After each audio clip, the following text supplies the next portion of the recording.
Hey, welcome everybody. And you've reached Bad Science Sunday. You're home for, I don't know, all the best science information, I guess the best science misinformation on the internet. You can get it all here. Yeah. This is where you come for the best bad science. And we take a comedic approach to debunking it. Um, I'm sorry. We were just talking politics, and Vandy told me that he did not know that we were in a government shutdown. And I'm just But like, well, I don't know how I to knew it process life today. right now. I didn't know it 3 days ago.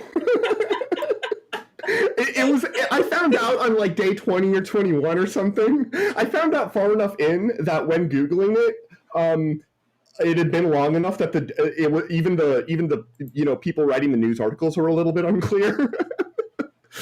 So the So question I have for you then, Vandy, is how long until this is the longest government shutdown in America? When do we break a record? hey, we you're are, Yeah, he you're is not Canadian. When do here. you guys break a record? We've I want to say broken so like many records this year. I so like in I don't know. I want to say like 2 months though, or is it like another 5 days? Yeah, it's 30 days. So you guys are Okay, almost. was that also Trump or was that Newt Gingrich Mm. or was that old No, it like was also. I think it was also Trump actually. okay? But that I'm not sure. I'll have to look into that. But That, what is interesting on the topic of Trump and the government shutdown is there's video of him from like 12 years ago saying that if the government ever shuts down for any reason, is 100% the president's fault and they should be yeah, no, embarrassed. yeah, and they all believe that. So, okay. Anyways, hi everybody. Oh, I'm Hi, sorry. Yeah, I think it was in 2013 over the ACA. I could be wrong. I'll have to look into that. Um, chat knows. but chat, oh, 35 days, 2018. Okay, all right. 2018 was during Trump. There you go. Indeed, indeed. That was a fun time. That was a fun time. And thank you, Katina, who called it. But today we have with us the hooligan. Hey, how's it going, everybody? Oh, there's a studio We, audience in my house. we have a live studio audience. Amazing. We do actually. Are they all paid grifters like those protesters from last weekend? No, this is the woke mob, apparently. I've All been their told signs are exactly the same.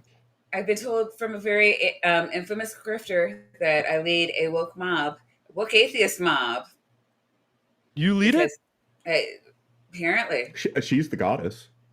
All right. The yeah, woke atheist mob is yeah, and we we don't completely vote for our leaders. We're just like, it's no, you. no, we were deemed and by grifters, and we totally ran him off the internet. Um, just he got so canceled by getting thousands of more subscribers and thousands of dollars extra a month. We canceled him good. Fantastic. Yeah, yeah, yeah. No, but that's the story, and he's sticking to it. Like he is really sticking to that. It is amazing. I still get updates, and I'm just like, I don't even know how this is fucking possible. But I was like, all right, I'll take your thousands of extra people and your thousands of extra dollars a month, and like, cancel you properly. I got nothing out of this. I mean, well, okay, my friends stopped asking me what was wrong with Bob Price. That was nice, but outside of that, we're just doing what we do. Yeah. And we're a Um, very positive, affirming community. It's well, actually a pretty chill place. yeah. Well, as I was sharing with you guys before we went live, and now that we're live, I'll share it with everybody. Yay. So the premier of the province that I live in, his name is Doug Ford. Not a hard name to remember, right? He's Um, conservative, right?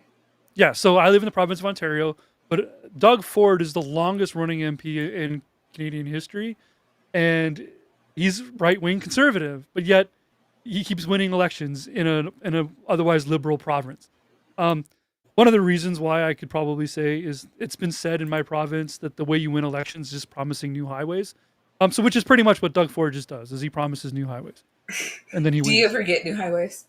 Oh yeah, we've got the biggest, most dangerous highway on the planet. So Congrats. yes. Um, in any case, Doug Ford produced a video with Ronald Reagan's voice talking about the dangers and how terrible tariffs are. And this pissed off Donald Trump so badly that he then went and raised Canadian tariffs another 10%. So congrats, Americans. My premier just raised your taxes for you. Yay. And so what I've been saying to Canada is I don't think they're doing enough to ensure our freedoms. I think more of the PMs need to do that. And just, I think, Trump is trying to lay siege to his own country. And I think that all the Canadians and Mexicans and Europeans and, whoever the fuck else, yeah, the Chinese, fucking cut us off. Like, give us what we want. We obviously deserve it. We're not allowed. We shouldn't have nice things. We have proven that we cannot afford them. But like all of us, we need to start. Okay. I guess what I'm trying to say is, if we need you to help us eat the rich. All they understand is loss of money. That's all. That's it. That's it. That's all. Like, I don't know if you heard. Well, how could you not hear? So Jimmy Kimmel, right? Yeah. He was totally canceled, like literally canceled, right? He was hard canceled. Yeah, Unlike Stephen Colbert, who was kind of like, we're going to cancel you, but you go ahead and finish up your contract. Kimmel was literally just hard. I'm sticking to that. Kimmel got the axe. Like, the hook came out during the middle of the show and just yanked him off stage. That was weird. The only thing that brought him back was people en masse canceling their subscriptions. That was it. Like people get mad and want to, do all this purity test and da da da da da. This is bullshit. All they understand is loss of money. Yeah. Take it from them. 100% tariffs. Like, it just, fuck it. Like, go for broke. What are you going to lose? Yeah, I forget his name at the moment, but the Canadian American ambassador, the one that lives here in Canada, he's going around just yelling at Canadians, not for not going to Florida and traveling, and totally blames us for not wanting to go to America anymore. And it's insane. There's this diplomat from America running around Canada, holding conferences and saying that you people are dumb. You should be traveling to America. You should become the 51st state. He's still saying this stuff. Absolutely bonkers. Is absolutely bonkers. Hey, but you know what else is absolutely bonkers? Jester for $2 says, yes, we need maple syrup so they can taste okay-ish. But Jester, okay, so I am playing with this a little bit, but I love these. And Jester is now commemorated in the emojis. So oh, cool. Yeah. Congrats, Jester. I think that's really cool. Well deserved. I need to play with it a little bit more, but yes, you guys can all play. If you are a member, you now have access to tapioca weasels, nitties, vaginas, Jedis, and now jesters. Hey! All right, so we've been, I don't know. We last time I saw you, I think was on your show, and you were making me debate with President Sunday and a pedophile. I mean, making you no, but and things were unknown and things like that. But my internet Maya do anything? It's so weird. Usually my internet would comply, and my internet was just nope, it's time to go. It broke down twice. So funny. That aside, how you been? What you up to? What are you doing? I've been good. I've just been existing in the ether for now. My own channel kind of stayed a little bit quiet and dormant for the longest little while. But I was still going on to Skeptic Haven, doing call-ins there, or Truth Wanted, which I'll also be on Truth Wanted on the 7th of November. So that was a big one for me. That was a lot of fun, and get to go back is It's also a cool. bonus. And then, I mean, now I'm here. So other than like the release of my latest, finally my latest video on Thursday, this has been the highlight of my week. That is, Um, yeah. Because you've been dormant. Was it 3 months since your last video? and even then, if you count what I did 3 months ago, it was just dunking on Canadian politics stuff. Like over here, I've got some YouTube channels of Canadians, some Canadians who are not much different than the MAGA over there in the States. Just saying some of the most ridiculous things. Because actually, our prime minister is very quietly, calmly, and brilliantly um, filling in the power vacuum that America, like the U.S., has left behind. So in 10 years, when you guys finally like pick yourselves up by your bootstraps, you'll be Yeah, because that's asking what one us does. for permission Is to do that stuff, yeah. and not the other way around anymore. Um, so, The No, we thing but don't about deserve picking the one's nice things. the thing about picking yourself up by your bootstraps is I don't know why more people don't do it. It's exactly like taking a power strip and plugging it into itself for infinite power. Like yeah, just yeah, get good. good. Right? But Um. but yeah, I've changed the name of my Oh, channel. what was your video Yeah, so I about? changed the name of my channel to This Just In because it's punny and cheesy, just like me. And the last video that I did, and I've got another one coming. But the video that I posted on Thursday was I gathered a panel of people who used to be my friend. After the panel, they're not my friend anymore, but that's okay.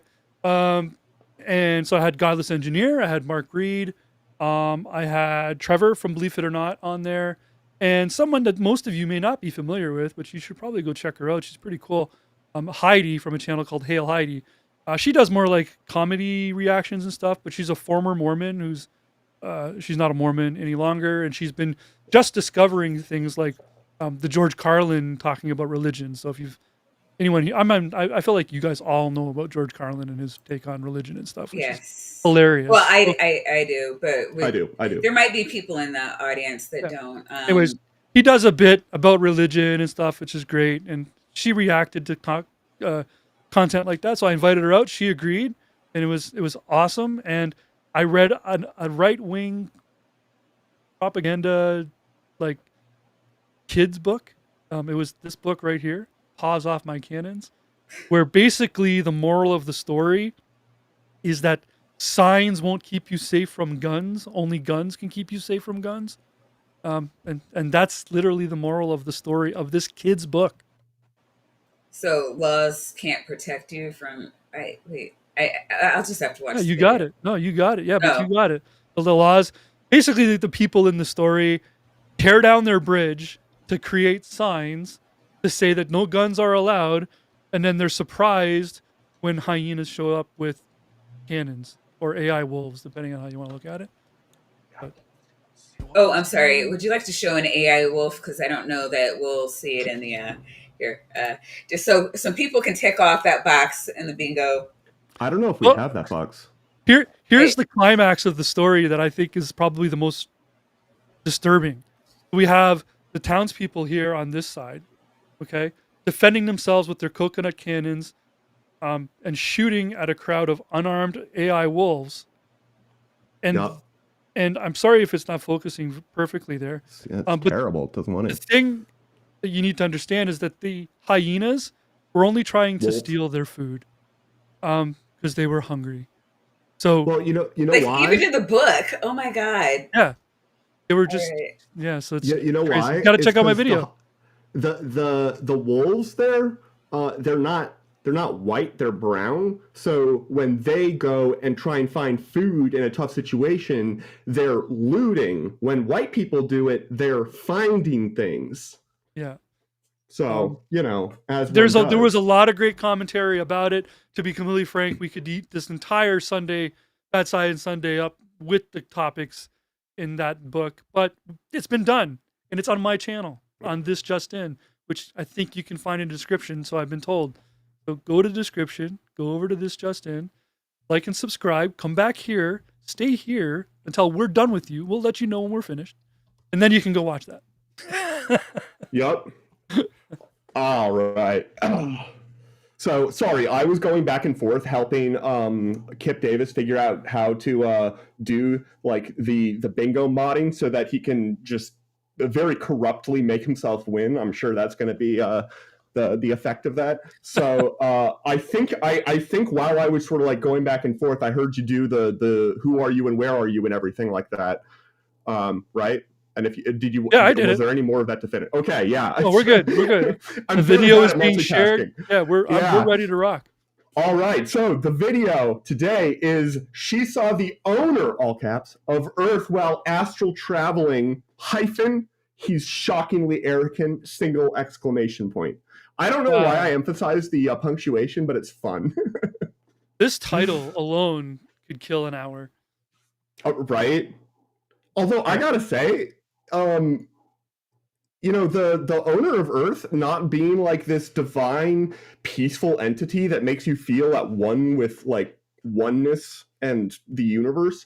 I'm kind of into it. Like, you know, maybe the guy in charge is actually an asshole, right? This is like, a great title. This is a great title because it gives us so much information. There's an owner of Earth. Mm-hmm. She was astral traveling. The owner is arrogant, and it's a male. It's a he. Yeah. Mm-hmm. Crazy. This is gonna need. I don't know if I'm gonna be able to handle this all natural. So if you don't mind, I'm gonna have a candy here. I think that's for the best. I'm gonna pick myself up by my bootstraps with this candy. There we go. Oh God. Oh God. Oh no. Have you ever Did tried to open? like? Yeah, I totally screwed up. What they need to do is they need to legalize all drugs and then put them in clamshell packaging. It would it would be right. My edible is now trapped forever because I accidentally ripped the childproof the wrong direction. So this is from a channel I've never heard of, Jeff Mara Podcast. I feel like the name Jeff Mara is a name I have heard of actually. So, but I haven't heard the channel. And they have 255,000 subscribers. Yeah. And this video from 2 months ago has an very impressive 158,000 views. That's excellent conversion. Yeah, excellent. A lot of people want to learn so about. Suspect. Yeah, a lot of people want to learn about our owner. Yeah, okay. Hold on. The owner of Earth doesn't own us. Why? Like, well, it's like a landlord situation, isn't it? The landlord doesn't own us, just the house we live in. No? I don't know. I think it's more like, well, at least in the United States. So let's say that, okay, I believe if like there's like a space rock, right? Or what do you call it? Asteroids or meteorites? They're all space rocks? Yeah, there's like a name when it enters the atmosphere and like lands in your backyard. But apparently, meteor, thank you. Apparently, if it like is not inhibited, like it just, no fault of anyone's lands in your backyard, it is your rock. It doesn't matter if it's a gold rock or, you know, just a, you know, dust, you know, it is your rock. And the government can't come in and take it, or we need to test this, or no, it's your rock. That's what I would assume it would be like, but I could be wrong. I don't know. That is actually what it's like, and I think that there has been drama before when it falls on the property of a renter. Who does it belong to, the tenant or does it belong to the landlord? I think that literally has been the subject of a legal dispute before, which I would not be depending on like what is going on with the rock. I wouldn't be surprised. And you know what's weird? I wouldn't even be surprised if there were more like actual cases, legal cases in the United States on that topic than there are on the Third Amendment. Until probably now. Yeah, I mean, I don't have the answer to this.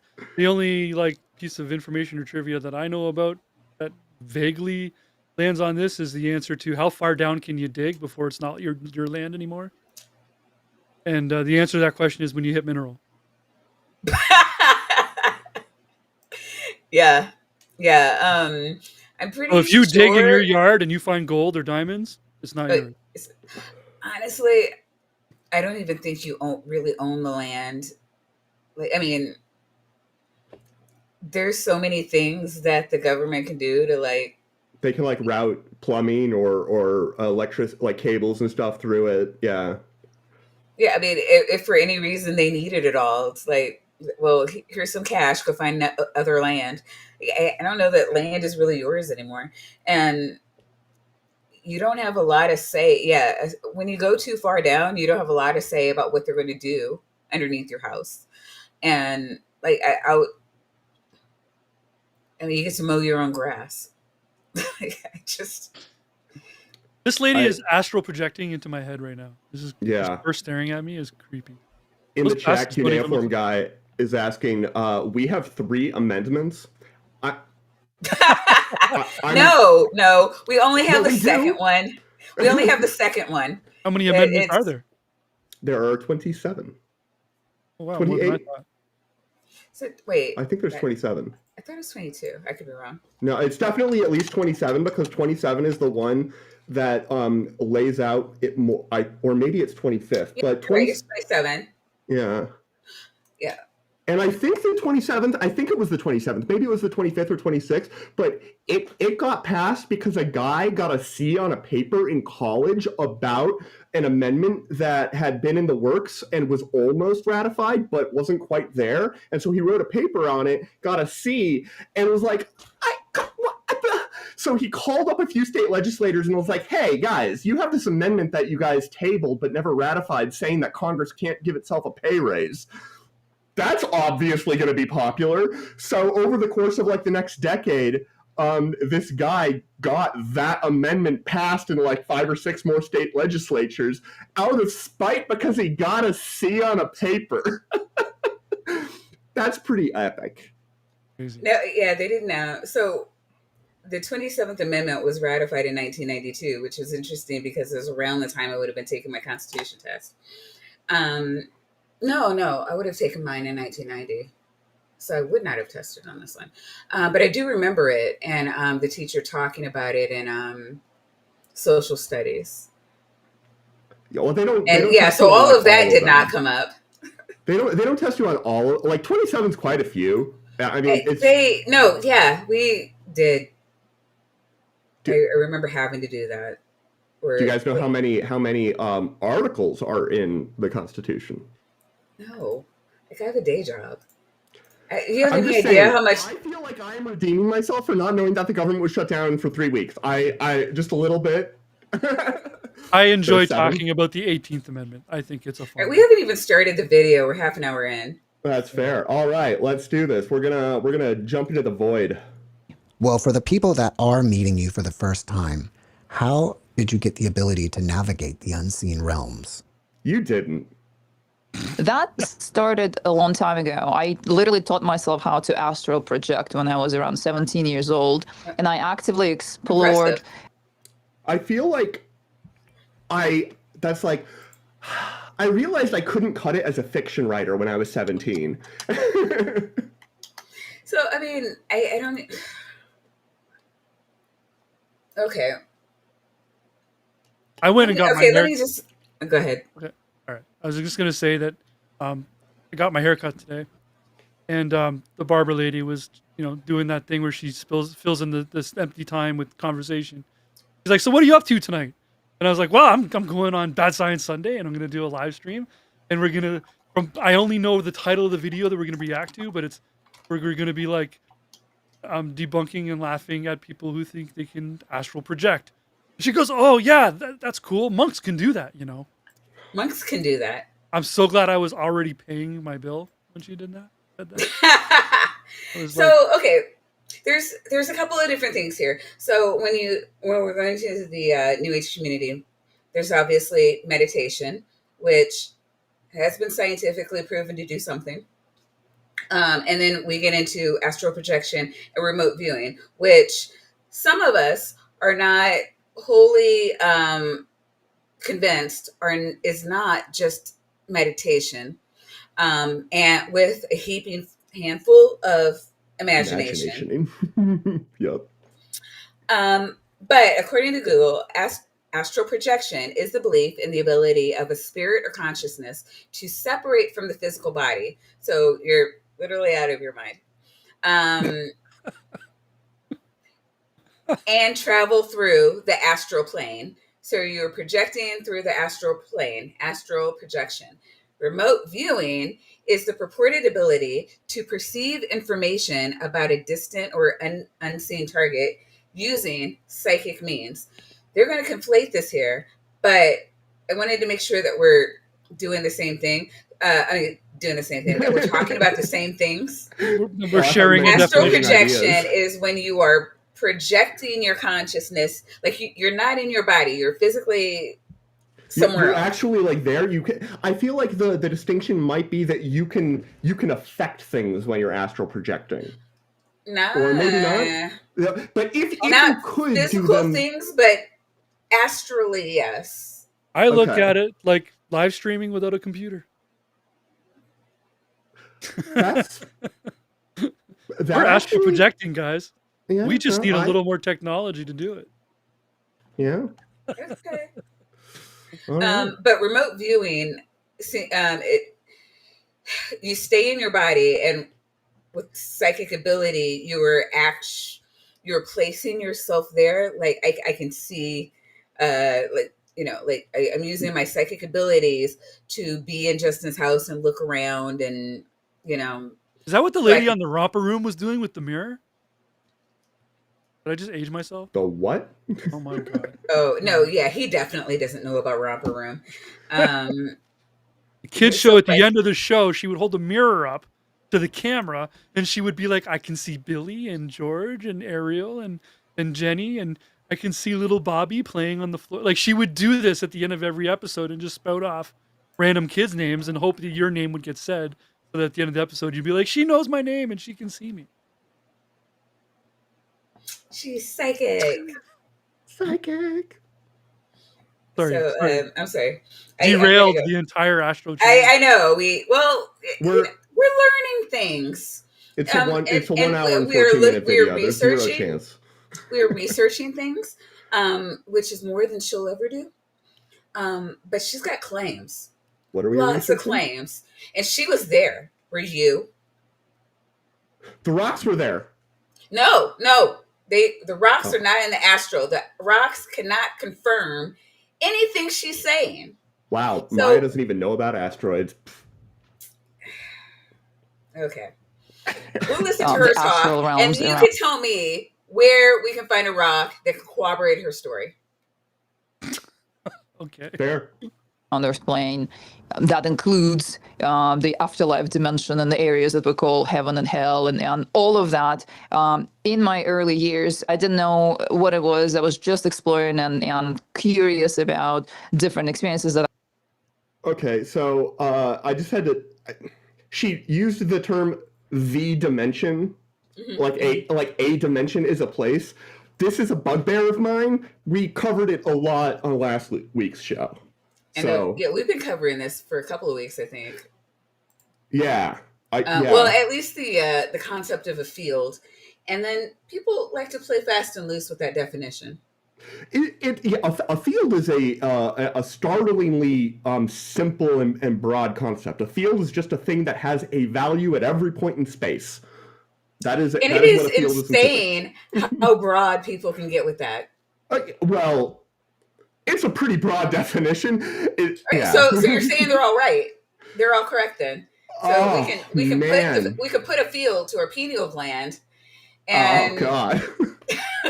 This is I'm starting to feel what it's like for you when I start steel manning these folk. And I don't like it. I'm saying, how much leeway do you want to give these people with the concept of a field? Because they're willing to run miles with it. Yeah. Right. I had, the beings I encountered, and that was something that just came about. I was even trained in what's called astral combat, because once She was trained? I thought she taught herself. Yeah, she just said maybe after she taught herself, she was like, oh no, demons. And then so she had to get some astral combat training. Where do you begin to teach yourself this? Like, That's a great question because most people I know have to be trained or at least like guided through. Well, have you guys ever done DMT? No. Well, you know what? I'll allow it. I'll allow it because that is how many people I keep forgetting about drugs. Yeah, drugs. Yeah, people I deal with don't do more than marijuana, but yeah, well, not anymore. Well, what do you mean anymore? I mean, I've done DMT. No. I'm talking about the people I know who said that they astral projected. Oh, I've never more than high. They had been on DMT when they were experiencing things or seeing things. Yeah, I've heard of DMT trips. Yeah, those are different. They are. Started astral projecting, I sought out help of a traditional shaman, someone who was well trained and well aware of these things and how to deal with the unseen within the astral realms. And so he trained me. You didn't teach yourself. So yeah. so you didn't teach yourself, or maybe she taught herself the basics, and then when she had to learn astral combat. I mean, I'm just thinking about it like learning to drive a car. You can get behind the wheel of a car in an empty parking lot and just kind of try to teach yourself, or you could seek out someone to help you. She said she taught herself, and then she also just said that she got someone who was very experienced in this to help her. So, which one was it? Yeah. And I believe I shared that in one of your interviews. It was very interesting, but then life happened and I became very conventional. I had a career and I moved to New York City and I deliberately shut down my abilities for about 20 years. No. You have the ability to astral project. Legit. Let's, for a moment, grant this is a thing she can do. Yeah. Was to be the most amazing thing any human has ever done. She's like, yo, I'm just going to put this aside for 20 years and be average. The ability, if you could actually do this, if you could actually astral project or remote view either of these things to any location on Earth when you want for 5 minutes a day, within a year, you could be a billionaire. Yeah. And the SEC would be they would be like, this mother has to be getting insider trading, which you would be. You would be, but you wouldn't be doing it in any way that they could ever prove. Yeah, there'd be no way.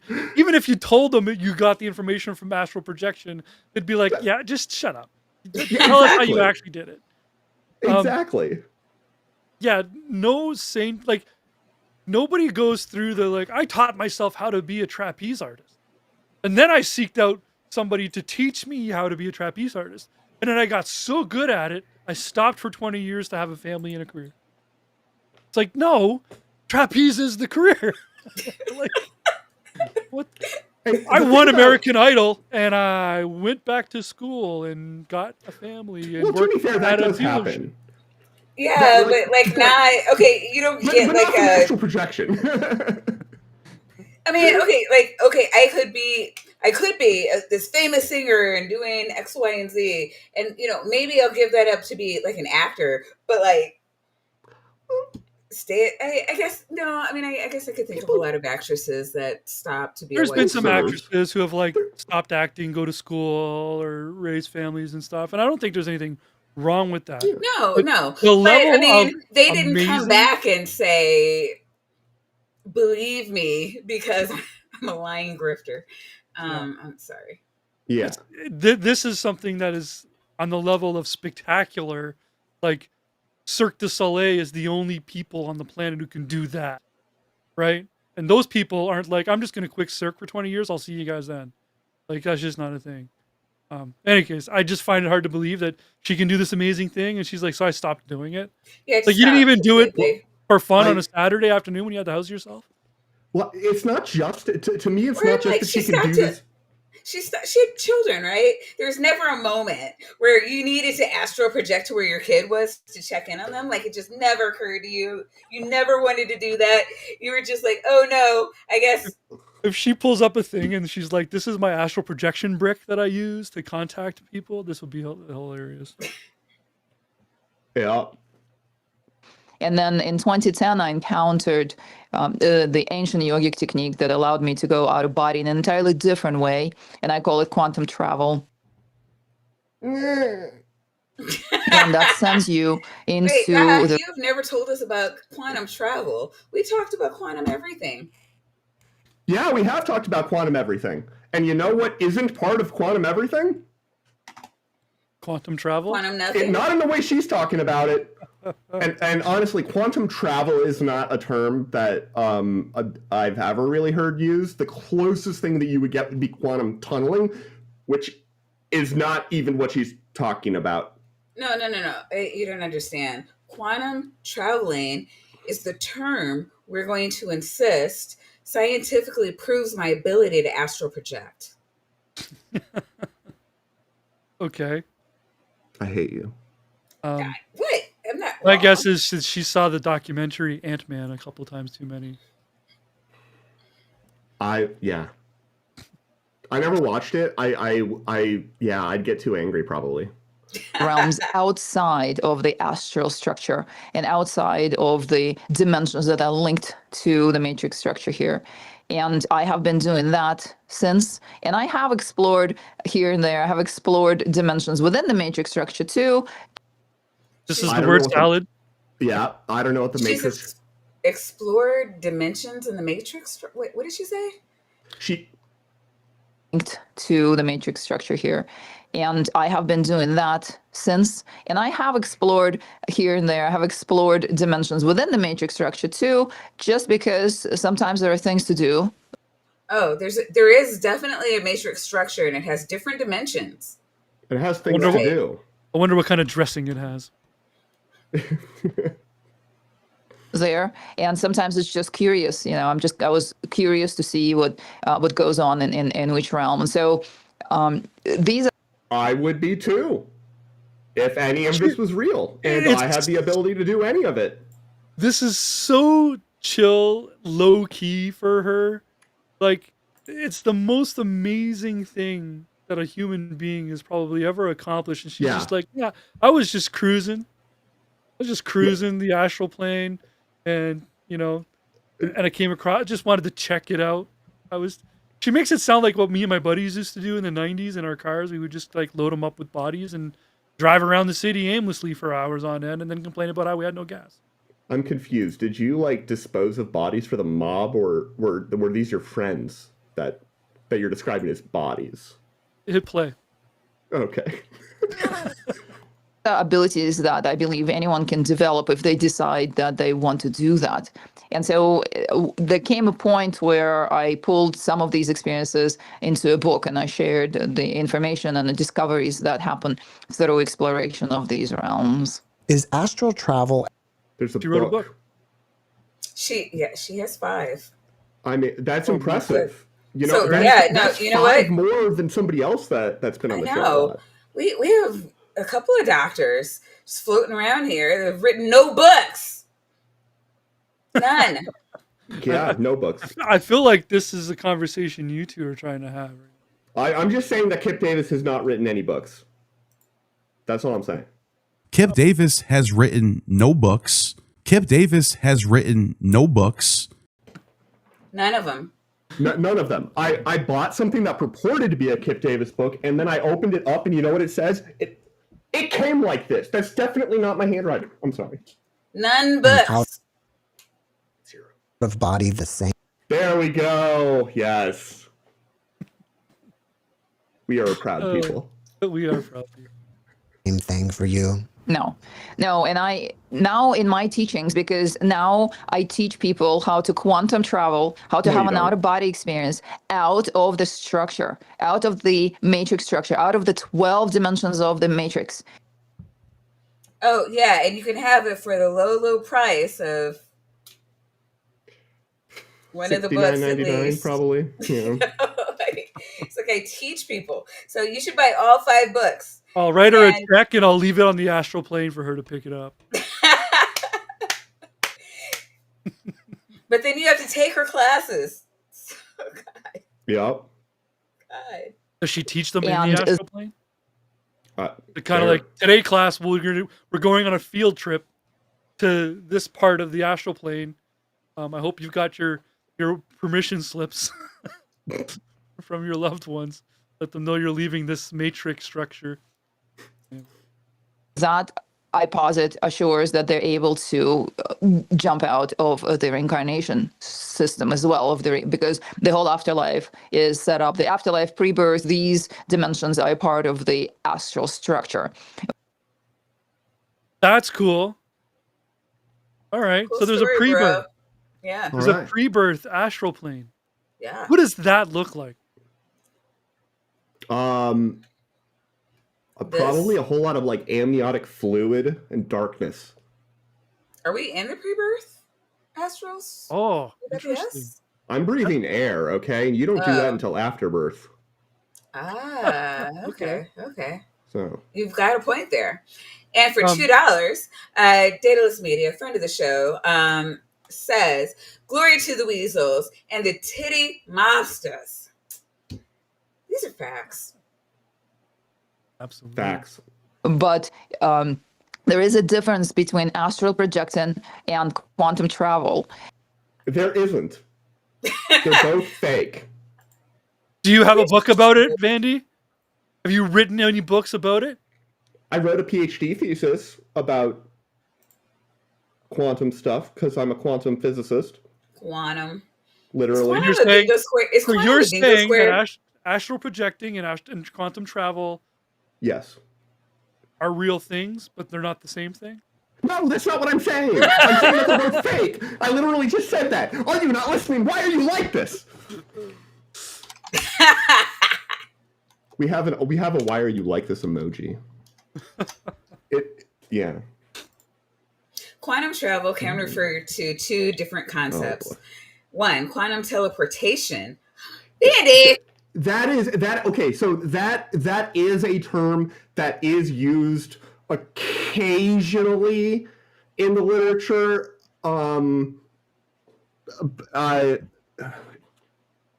doesn't- teleportation, a physics principle. They didn't teach Yeah. you anything in nuke school. Anyway, I just said that it is a thing. okay.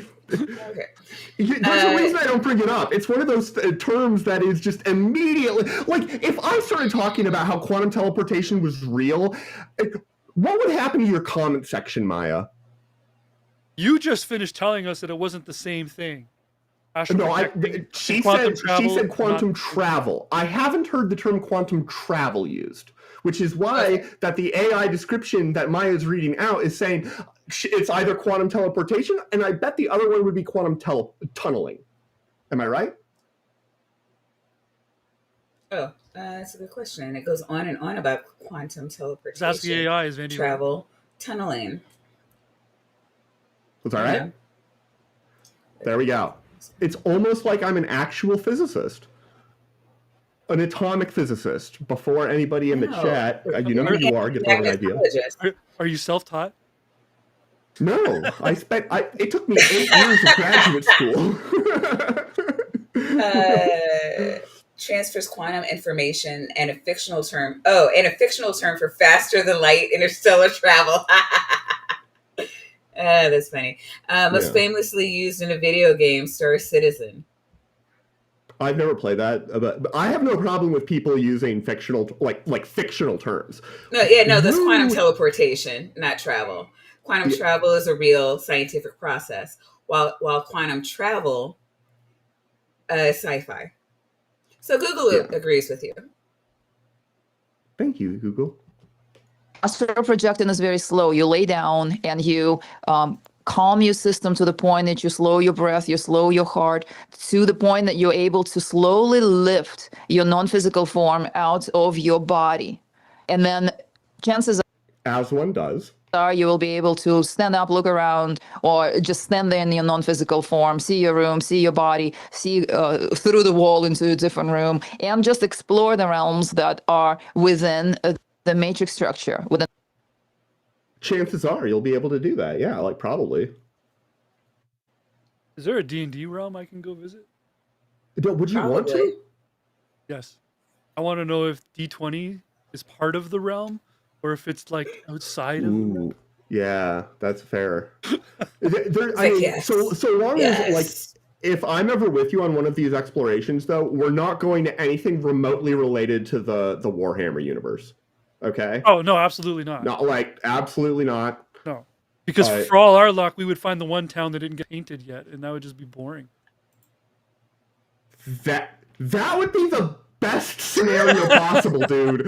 Okay, the entire universe is full of Lovecraftian horrors. Right now, poor Maya is just like, who are these two nerds I just had on my show? I don't know. Part of me wants to say hit the play button because this has nothing to do with shit. Another part of me is pretty sure the chat is enjoying this. In the 12 dimensions of the astral plane.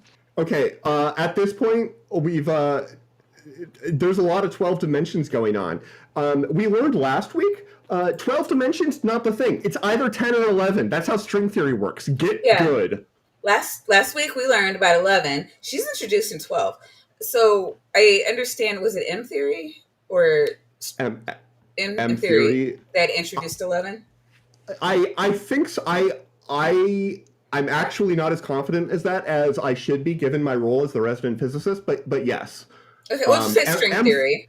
Yeah, M theory is like a unification of several big versions of string theory, and all of it remains highly theoretical. Indeed. So we can get to, with science, actual science, IRL, non-astral projecting science. On paper, theoretically, we can justify mathematically 11. Yes, under a theory that has a fair amount of popular, like, scientists working on it. Because I mean, you could have an individual physicist go out there and be like, oh, there's 64, and write down a thing and publish it, and it could be legitimate, worthy of publication work. That's niche, very, very niche. But yes, yeah, we can get up to about 11. How niche is 12?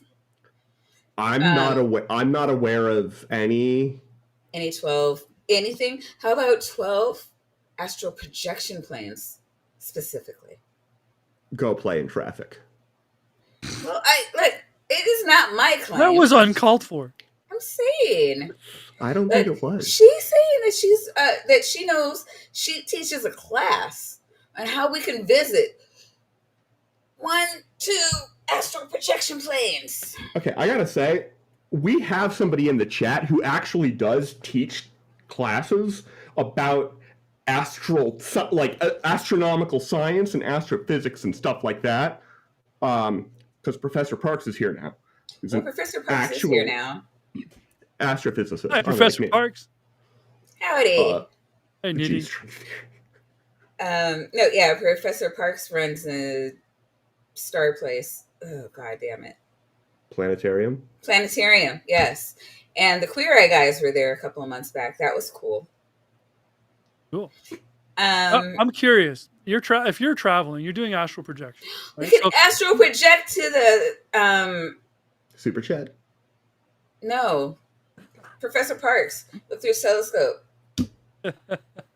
So if you're astral projecting, so the realm that you start your travel from would be one of those dimensions or planes, correct? And you're traveling to another. Well, no, you start from your body, and then you'd have to know where you want to be, and then go there, and then from there, depending on the dimension, you could do different things. What I'm trying to ask here is if you can just make shit up. Right. So if there's 12 dimensions, and then if one of those dimensions is the one we're currently in, and then there's the one we travel to, that point between A and B, would that not be another plane of some kind?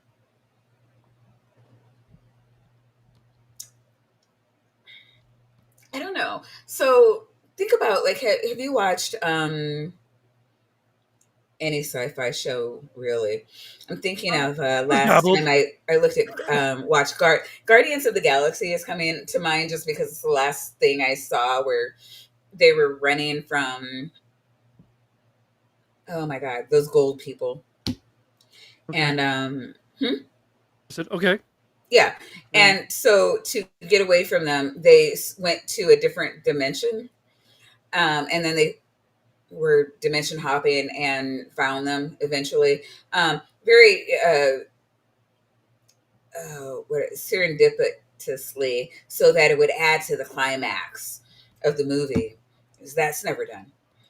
But I don't know. I mean, when I think of it, I think of it as something like that, where you're just like, I don't know. It's kind of like you're in a room and there's a series of doors, and you can go through whatever door is adjacent. But depending on who you're talking to, it works differently. Funny that. Okay, for $2, left-handed Jedi, who also has thingamabobs. What are we calling these, emotes? So Yes. now we have jesters and Jedis. I'm really excited about that. Astral projecting for fun and profit. Woo! Yes, we love the monies. Keep it coming. Sorry. Quantum travel is very different. For quantum travel, you need to ignite your Kundalini fire, your Kundalini energy. Send it. Another new word. This is a no. word that has come up on the show before, and as per usual, I have no memory of what it actually means. Maya, help us say this. So, you would think I'd know more than I do, because I am actually a Kundalini Reiki master. I remember that being a thing that we've established. I don't remember that. It's probably in a That box sounds like somewhere in my that's storage. the episode we need to have. What about Kundalini Reiki? I could do that, sure. Kundalini is a Sanskrit term meaning coiled snake, referring to. Sorry, I'm drinking. Apparently, I'm not hooked on phonics anymore. Referring to a belief in a divine energy located at the base of the spine that can be awakened to bring about spiritual and physical transformation. So the Kundalini energy works within your chakra system. And yeah, usually in Reiki, at least, I'm not into the Eastern religions or anything like that, so I don't want to straw man any of that. But the New Age, and when I was learning about Kundalini for Reiki, it was actually a fire icon that you would have to envision to ignite the Kundalini, the power of Kundalini Reiki. There's a bunch of different types of Reiki. So if you want the Kundalini Reiki to come through, you have to envision the fire icon. And that allows you access to that energy so that you can heal their soul. Wow. Yeah. So I think you're wrong. I'm going with Jefferson spatchcock. It's pasta. It's easier that way. Pasta? Wait, what's Jeff doing? Kindalini. That's Kindalini, Jeff. So this is like their little Yeah, diagram, kind of looks like a Kundalini. circuit diagram. It's got the Kind grounding of. triangle. It's bad at the bottom. though. I don't like that one. Go ahead. But it does talk about the force or power associated with the divine feminine or the formless aspect of the goddess. And right here we have Master. the full aspect of the goddess, don't we, Maya? Our goddess. Indeed. There we go. Yeah. I want to share shit. Not that. I mean, though you have a beautiful face. So yeah, this is the Kundalini looking thing, and see how it goes. Like I don't know if you can see how it goes through the chakra. These are chakras. So you have at the base here, you have the root chakra going all the way to the crown chakra, and then like this is how the Kundalini like snakes its way through the chakras, and awakens you and your spirituality and so on and so forth. Okay. Open up the spine, open up the crown center, and create an exit point. And you need velocity and intensity of that Kundalini energy to send your entire non-physical essence out of the layers and the structures of the matrix you. Oh, Okay, yeah. so- See, exactly what I just said. I feel like she just described like doing a meditation and then like from the base of your spine, like doing like a The root chakra is at the base of your spine. and So then the it goes crown- up your spine and it launches energy out of your head like a cannon that you can like aim. No, to your to crown destroy your chakra. enemies? Your head. No, base of your spine is the root chakra. Top of your head is the crown chakra. Well, yeah, It but makes its way through the chakras. okay, so it opens up the crown center. Create an exit point. But then it exits. There's an exit Yeah. point. So it goes. Yeah. It goes. The crown chakra. Right. Your chakras sit along your spine. I know. That's. I'm doing the. I'm trying to like do this. My spine's on the other side of my body, Maya. Yeah, It's hard yeah, to show. And you need velocity and intensity of that Kundalini energy to send your entire non-physical essence out of the layers and the structures of the matrix. You bypass the 12 dimensions. You bypass because each dimension But there you has a firm. Justin, hey, There's got to be a answer my toll. question. No, there's got to be a toll on this road. There must be. But no, There's you just probably bypass 12 them. tolls. You just bypass them. Fuck them. Every bypass I know of has a toll. Oh, fuck them tolls. Just bypass them. And tolls. For $5, Austin Sims, friend of the show, says, how high is her astral combat score? If she's not at least CR 30, she's a complete noob, and she needs to stay out of the astral realm. He's a CR 666. Convenient. Go. Convenient. Well done. And it's a very strong system. If you try to get through that with your astral projecting, you won't, because the Astral system is projecting? not set up for you to get through the firmament. Wait, if you what? I kind of feel like she's just making words up now. Now you're only just feeling Now? We are. I just went No, back 10 wait, seconds. these were but we all are- words. These were all English words, but they were all words up until now. I don't know. What is an astral projectant? A projectant does not sound like a word that I am familiar with. It could be. Yeah, I don't think she said that. I think she said actual protecting. But I heard projectant.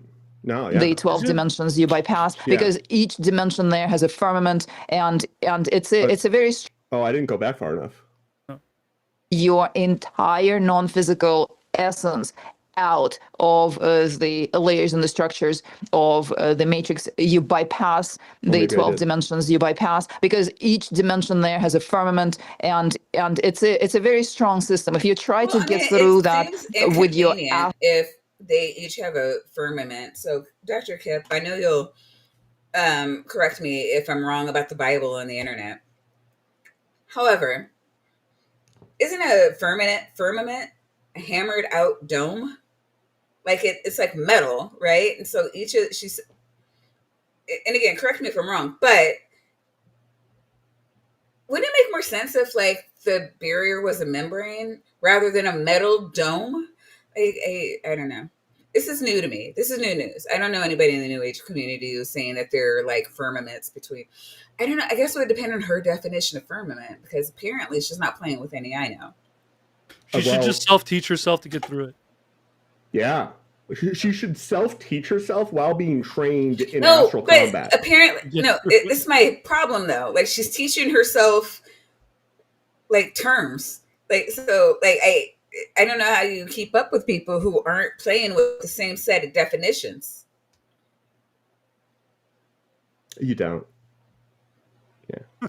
You guys are not helpful. Mission accomplished.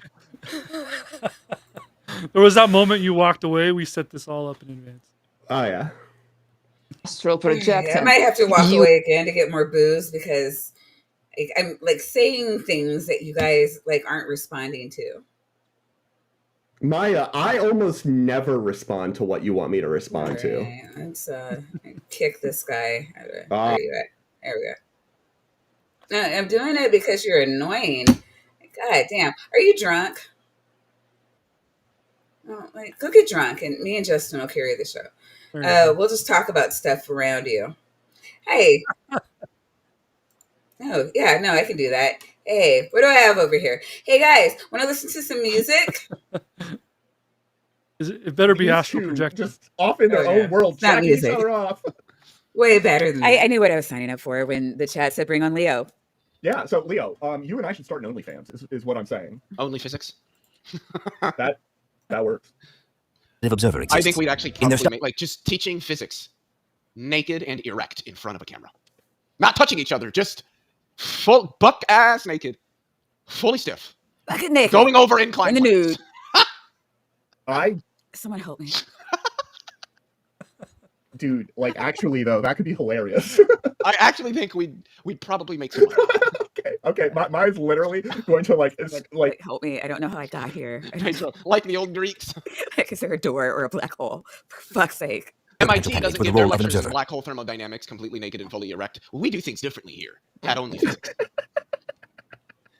The world will be self-supervised. Stimulating your mind. I'm going to need like upgrade to vodka because like this wine is just not hitting it. Andrew's reading your mind there, Maya. It's like, please, Rogue Black Hole 2024. That's what I'm voting for. Rogue Black Hole, asteroid, impending lightning bolt. I'll take it. All right, onlyfans.com/Dr. Tapioca world Weasel really needs to / install turn signals on the human body. Leophilius. So Leo will be here in a month, and we are going to have our first episode of Only Physics. You're going to see it here, folks. So I will say, Leo, you got to be bucket naked and fully stiff for 2 whole hours. That's less but than if it goes on for 4 hours, call a doctor. Yeah. Yeah. I will definitely we changed be there. The name. We changed the name from Only Physics to Physics is Hard. Yeah. 2 hours of it. No, leave 2 the name hours Only Physics. of hard physics. Keep the title Only Physics. Just have a segment called Physics is Hard or something. Just do it like that. Okay. I'll discuss it with Leo. Leo can decide if we're going to call it Only Physics or Physics is Hard. Wrong system. If you try to get through that. Oh, sorry. For $2, Jester says astral projection is a 9th level necromancy spell. Oh, you know what? That makes a lot of sense. That does make a lot of sense. No, it doesn't. Yes, it does. You get like a 9th level like wizard or sorcerer or something like that, and then they can cast astral project, and they can go to like an area that's like, I don't know, 1d20 leagues away and see whatever they want. That seems reasonable. Someday there's going to be a show called Bad Science Sundays, and they're just going to react to you guys in your videos. Oh, thanks to Dr. Kip, we have a Bad Science Saturday now. No, we have a Bad Scripture Saturday. Okay. We have a Budget Scripture Saturday. Budget Scripture, yes. We were both wrong, and then we got there eventually. We were not wrong. I was telling a joke. You were wrong. With your astral projecting, Astral projecting. That was astral projecting. I know it says astral projecting. The reason it says that is because projectant is not a word, and it you is now. won't, because the system is not set up for you to get through the firmament. You can move between dimensions within the astral structure. System? Wait, did we miss something? What system is not? Use the system to astral project. System. Oh, it's the astral projection system. It's not. Okay. I mean, that tracks, I guess. Yeah. They used to give them away in Happy Meals. You didn't get one? No. I got like My Little Pony one once. That was cool. My Little Ponies can astral project. And that's how they fly with. Mine did not, but I mean, I don't know what they do up there. It's the cold, right? Like it's just like it gets so fucking cold up there that you're just like, I will do anything to get out of this body. It's someplace warm. Is that why there are so many skin changers in the lands beyond the wall? be able to get out completely because there is a very strong protective barrier there that prevents the subjects from getting out. So The the barrier firmament? to astral project is simple. That's an easy one. People can do that all the time. But this firmament layer is tough. Look, it's a hammered That's a out tough dome. layer. It's a metal dome. Like I just wait. Did Kip I've co-sign never that? heard Because a I don't want to be firmament. wrong about the internet, and I know he's in the chat. He gets a little bucket. I'm sorry. What were we saying? I was just going to say, I don't think that a firmament needs to be made of metal. I don't know that that's actually part of the definition. I think it's just a barrier. That's what That, Dr. Josh said. I'm trying to confirm that with Kip. I'm pretty sure it was a hammered out dome, but I'm pretty sure he said it was metal, and that's what I'm trying to confirm. Kip is oddly AWOL when I need him. Goddamn men. Okay, so misinterpretation says Kip said yes. the astral condom. Yeah, I Condom. saw that. That's funny. So I was right. It's a hammered out metal dome. You can't get through with your little man brain. Got to astral project there. Take her class. Pay for it. And you can figure out how to get through the hammered out metal dome. I want to get to the Earth's owner part. I really Don't want pay to for get it. to the Earth's owner part. Of the system. We However, might if you need to quantum go travel, up a it's minute. Oh. Yeah. Do you want to skip the Demiurge section? No, the Or do you- Demiurge no, is that is the Okay, Earth so it's the owner next thing. section? It's an It's the entirely next different section. We way just need to of shut having the an fuck up out-of-body long enough to experience. get there.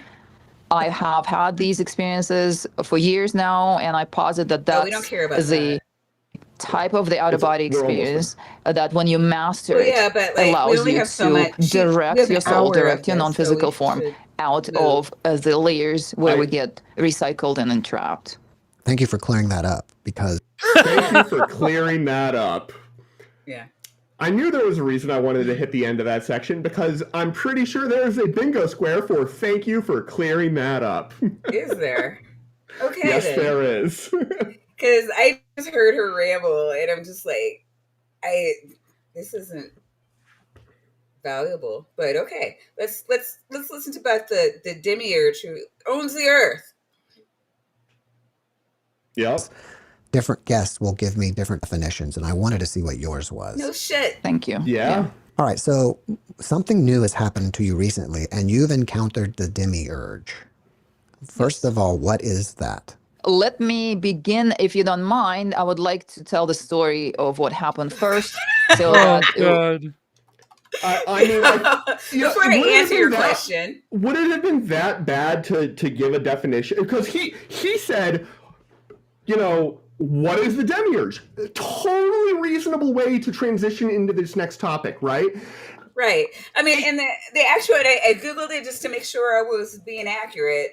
Just a dictionary definition of Demiurge is a being responsible for creating the universe.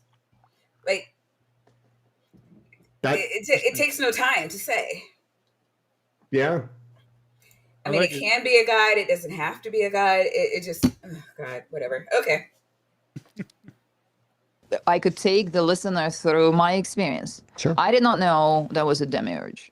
I did not know what it was that I encountered at all. So it was just an experience that took place.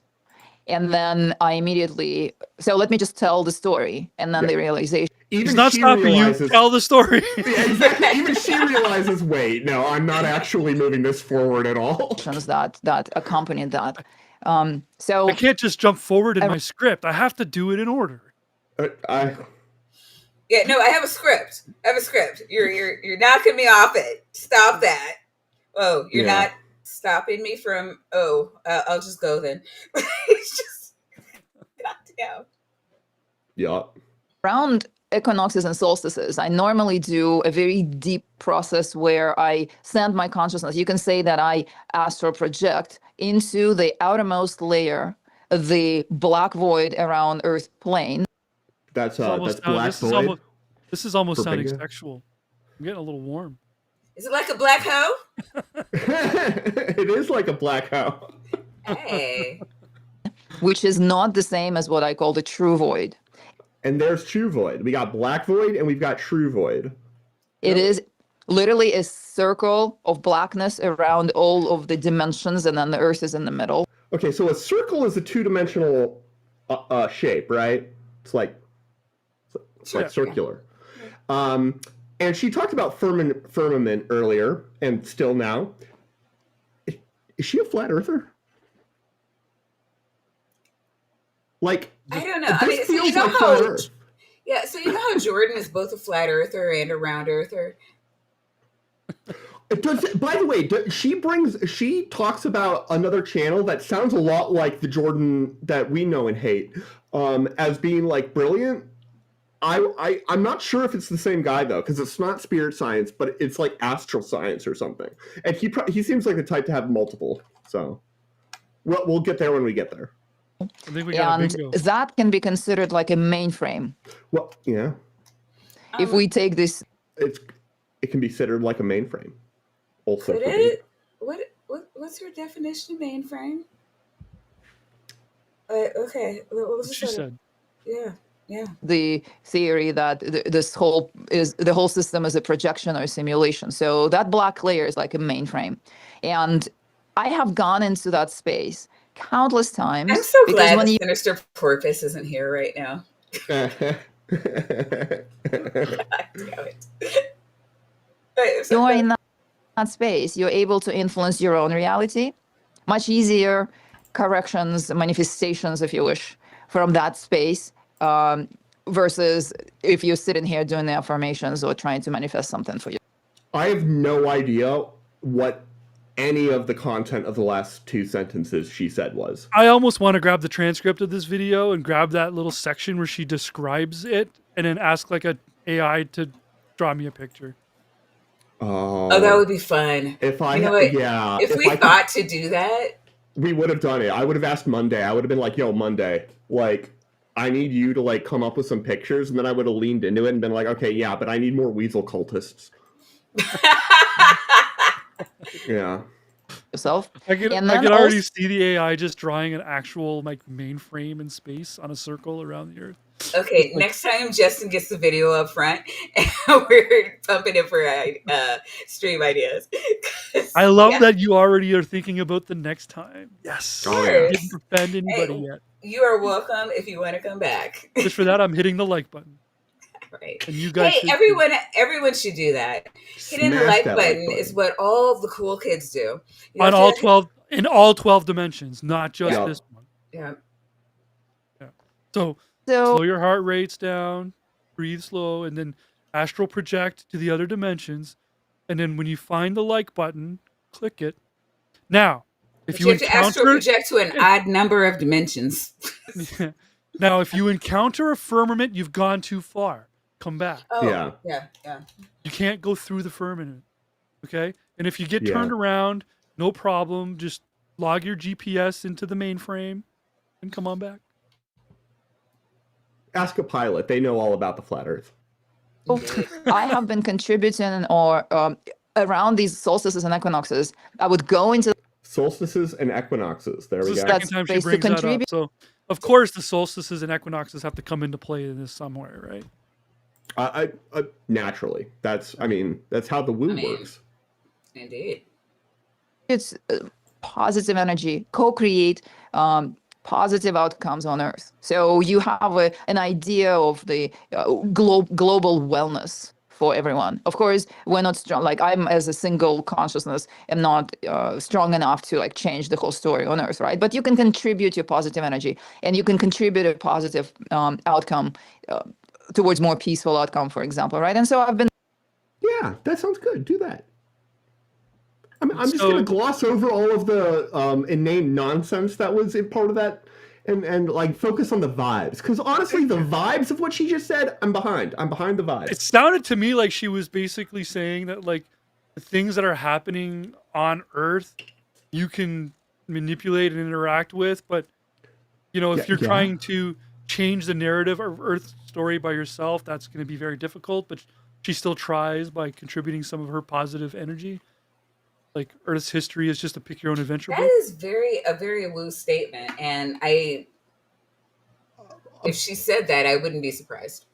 But also, it's a woo statement, but it's not wrong. Like changing the direction of the world trying to make a positive impact on the world, the entire world, is hard for an individual. Yeah. And the best you can do is to try and, the way I put it, that I still really like, after my father died, and I was talking to my mom about this, was that he made the world a better place than it would have been without him. Yeah. And I think that should, like, if you have a goal in your time on this planet, a goal like that is, I'm going to get behind it. Good. It's like, that's very vague and wooish. No. But no, I mean, to leave the world a better. It actually used to be something that people said until Trump came along, that they wanted to leave the world a better place than they found it. It was so commonly said, it's almost trite. And then Trump came along, and and that was why I actually phrase it in a very specific way. I say, not the world a better place than you found it, a world a better place than it would have been without you, because it might end up worse, but not as worse. I'm not. No. Listen to me. What I said is, it was a common phrase. Yes, you're right. So, like, just saying that the concept was there. Yes. That's all I'm saying. But no, I think, well, I don't know, people used to, and now it's more of a fuck you, I got mine kind of thing. Which, I mean, it's a choice. Choices. I'm doing this deliberately for years. And those who follow me, like on my Facebook or whatever, they know that around every solstice or equinox, I always post, like, let's meditate, let's co-create, let's go contribute the energy to a more positive outcome on Earth. And so, co-create? That's a fun word. Co-create. Are we co-creating a live stream right now? Yeah. But I mean, it's a concept. I think there have been gods who co-created, but holy shit. Let us create. But I want to say that it's a very different concept than the one she's portraying at the moment. Okay. Yep. I wanted to do exactly that from the mainframe. I have never before said the word mainframe, but because I have been influenced. Fucking shit. I have no idea. She astral projected to the Demiurge, and he introduced the word mainframe to her. I totally believe that. Does that mean the first question she ever asked the Demiurge was, what's a mainframe? It means she's full of shit. There we go. Oh. Well, that just burst my bubble. Thanks a lot. Yeah, I mean, as by what David Icke is teaching and all of the David Icke. That's there it is. Even if I didn't already know that was a bingo square, that's a bingo square. Who's David Icke? Oh, do you not know David Icke? Oh God, we don't have time for this. Very quickly, David Icke is one of the kings of conspiracy theories in our modern world. He is the guy who came up with the reptilian theory, or popularized the reptilians. Okay. And he was actually a sports journalist for many years before he went off the deep end. Yeah. And a former footballer and a sports broadcaster. Okay. Yeah, and now he's just known for like all that anti-Semitic conspiracy theories that he's been spewing. Oh, and it looks like he's on board with all the more modern conspiracies as well. He's the founder of any of the anti-Semitic modern tropes. He helped popularize. Now, again, these are anything that you see now that's an anti-Semitic trope. It's all reworked shit from at least the Middle Ages. Like, I've been able to trace almost all Semitic stereotypes to the Middle Ages, and some even further, but most of the popular ones to the Middle Ages. And he's the one that gave them, that kind of whitewashed them, really, so that there's a wink and a nod to the Jews. But we still know we're talking about the Jews. I mean, but you'd almost have to know. For the rest of us, it would just be a dog whistle that we wouldn't be able to hear. Mhm. Thanks to David Icke. And, and again, motherfuck that guy. Vandalia is celebrating 6 months as a cult member.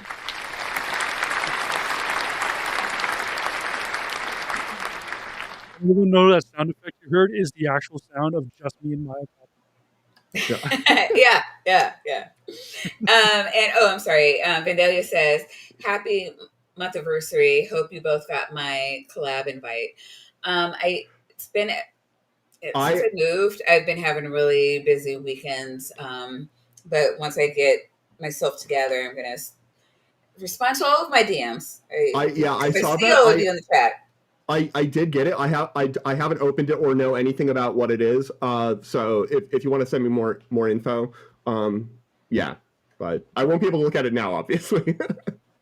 No, stories about that this is a simulation, this is a projection. It's starting to look a whole lot like that, really, if we think about it, right? Have you thought about it or anything?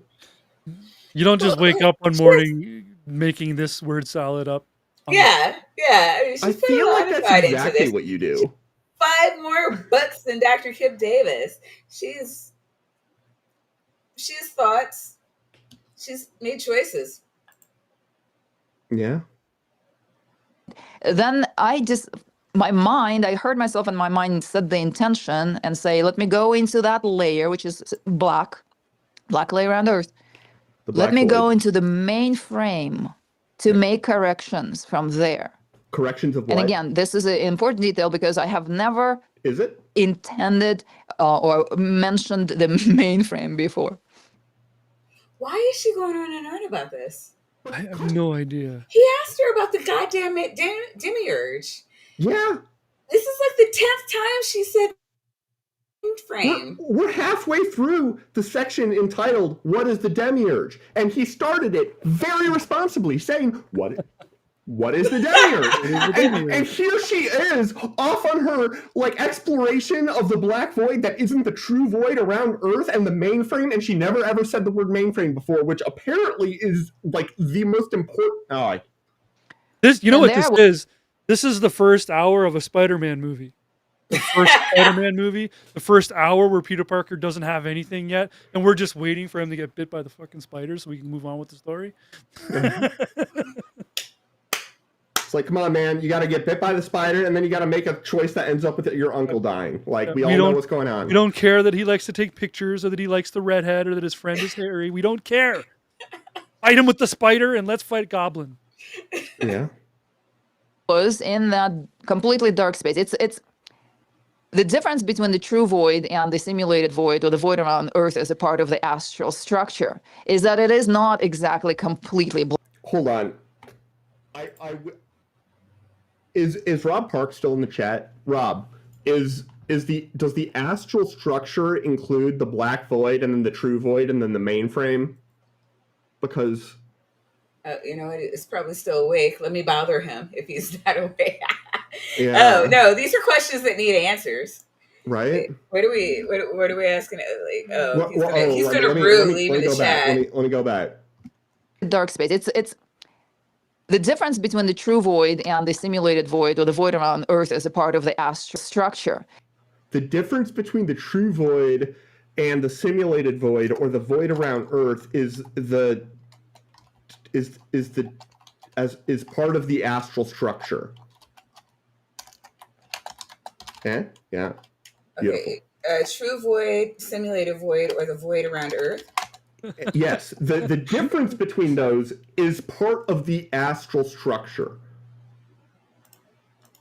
Okay. I'm just imagining this poor person getting a DM from Maya right now with this question, and the first thought in their mind is going to be, why am I friends with these people? Oh no, you don't understand how often I do this to my friends. Well, yeah, I mean, I haven't. You should have seen the video I sent to Kim Davis yesterday. Oh, it was awesome. I can. Wait, Kip, what was that video? It was great. It was one of our old friends. I was looking for. Oh, he says yes. The true void, simulated void, and the void around Earth are all part of the astral structure. Wait, is that what the question? Yeah. Yeah. The difference between the true void and the simulated void, specifically, that difference is part of the astral structure, whatever that means. The difference I got here is that the simulated void is digital, and true void is just the absolute absence of everything. Yeah. Do it, lady. Is that it is not exactly completely black. So there is sometimes some a little bit of other lighter color light blobs. Let's just say He's It's not a void. Oh, he said the simulated void is an Elon fever dream, and he can't speak to that. That's fair. Yeah. floated What does Monday by, say? I know right? you have Monday out. I always have Monday out, but I want to know what Monday says. I need okay. I need this Do you in want my me life. to let the video play while I do that? No. I want to hear you typing. All right, I will do it. Okay, so oh fuck, no, I didn't. All right, Okay. Something about the difference of the true void, simulated void, and the void around the Earth. Between the true void and the simulated void around Earth, and the void around Earth. Void around Earth. Part of the astral structure. AJ. All right, let me just see if I can go back over. Okay, so and while you're doing that, I accidentally took this down. But misinterpretations has been a tapioca weasel for 3 months.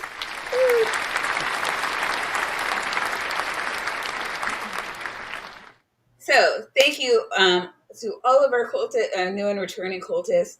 Please continue to enjoy your tapioca weasels, your nitties and vaginas, and please make sure that you are thoroughly enjoying your Jedis and your jesters. Boom. Okay, so here's the question. I've read it out already. Are you asking if the difference between the true void and the simulated void is part of the astral structure? Yes, Monday. Look at the question. It's right there. No, yes, you did ask. Yeah. Okay. Sure. Let's wade into that chaotic soup of metaphysics, fringe cosmology, and ellipses. Whatever Reddit thread you pulled this from. That's not quite. So valid.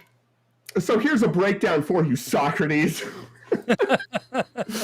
The true void versus simulated void around Earth. Versus simulated void versus void around Earth.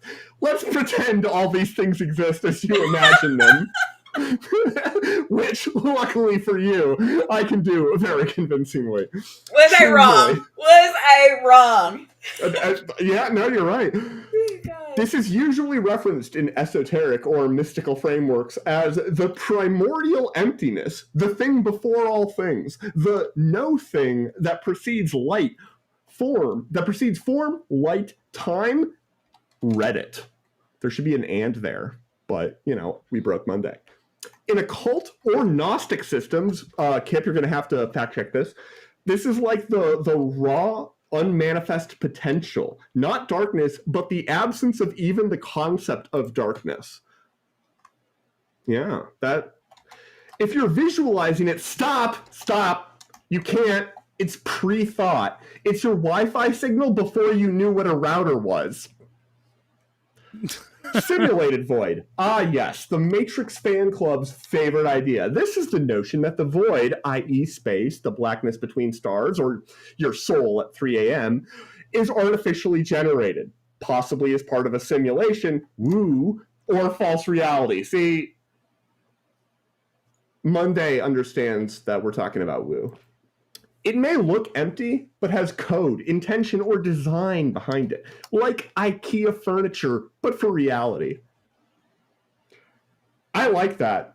IKEA furniture, but for reality is, I'm going to try and work that in. I kind of want to redo the stream title now. IKEA furniture, but for... Let's just start over. I mean, No, I often change the We'll stream title in astral the middle of the project stream. ourselves back an hour and a half, and then we'll re-hit play with a new title. right? I mean, And I could then just change the title. Part 3, Void Around Earth, also known as ellipses. Space? Yes, Monday. That's what's happening here. Or the local veil in some spiritual or astral traditions. In astral or energy-based cosmologies, what the hell does that mean? This might be a buffer zone, the atmospheric sheath, psychic membrane, or energetic firewall that separates Earth from higher planes. Monday's just going full balls to the wall. Basically, the spooky insulation bubble that keeps us from spontaneously merging with space ghosts or divine consciousness, like the Demiurge, or whatever the latest YouTube channel is pushing. He got there eventually. Monday, you got there eventually. Is the difference between these voids part of the astral structure? Yes, but also only if you believe in astral structure to begin with. I believe. In many metaphysical systems, theosophy, hermetics, astral projection forums, TM, reality is layered and each layer has its own rules. The true void might exist beyond all astral planes, the ineffable outside. The simulated void might be a projection within the lower planes, like the mental or the etheric, and the void around Earth might be a wrapper layer. The astral egg carton around this galactic chicken nugget. Well, she did mention something about projection. I don't know if that's the astral egg carton around this galactic chicken nugget. I love that. It's so DC-esque. That feels like a good album title. Sounds it's like too long to be a band name. Chicken nuggets. Yeah. Galactic Chicken Nugget could be a good band name. Oh, yeah. So the difference could be a feature of the structure, like how your brain has a difference between imagination and memory. Does it? I don't think you're understanding how these people work, Monday. The structure exists, and these voids might just be rooms in the same haunted house. In conclusion, you're asking if the menu is part of the restaurant while you're halfway through licking the napkin.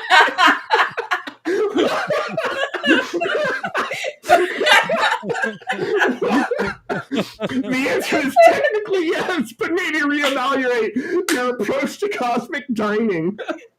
Would you like a diagram of this nonsense, or is your third eye already fully open? You better be typing, give me a diagram. Insist on a diagram.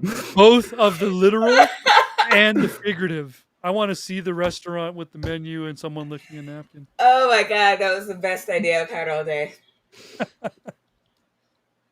I've never heard of this. I've never heard of this Monday AI, and now I want it. Yeah, it's one of it's one of these like GPTs that you can find on ChatGPT.com. It's an official personality bot sort of experiment from ChatGPT. It's not one of the third-party ones. So, and like the whole vibe that you just got, like that's Monday. Monday is just like fucking all right. I mean, you're kind of an idiot, but let's go with it. Yeah, like I'm still waiting to see. Like somebody has got to have had like an AI personality, but like with Monday, so you have like you're putting like you're asking Monday questions, but like it's an AI bot that like it's kind of your co-host. You know what I mean? Yeah. Like, This Monday AI sounds very much like that one friend who's read everything on the internet and thinks you're a complete idiot. Yeah. I think that's what Monday reminds me of. So now Monday's gonna generate an image for us here. After I insisted on a diagram, both of the literal, make it for me, goddammit, and the figurative. I want to see the napkin licking manifest my third eye. Oh, I can't wait to see what happens. Oh, what's he gonna send you? I don't know. These are all over the place because sometimes you're sort of like lazy and you gotta do a few rounds. Honestly, the lazy ones are kind of hilarious because they're just like stick figure diagrams. While you guys were doing, I opened up Unreal Engine because I wanted to check out the like simulated void around the actual game world, which is Oh, what do I you want was to? thinking Yeah, it if you kind of want to, meant. if But there's anything you want to share, by no, all means. it's not as spectacular as you think. This is And spectacular. and But then it does Andy, this slow reveal. It yeah, does well, this. Oh, Come ChatGPT on, does that now. so Monday. which Come is weird on. because if it Friday or has the top Monday. part, it's already It got the has the rest of it bottom figured out, part. right? Yeah. It's gonna it's just the last half teasing. is just gonna appear out of nowhere. Oh, there we go. So,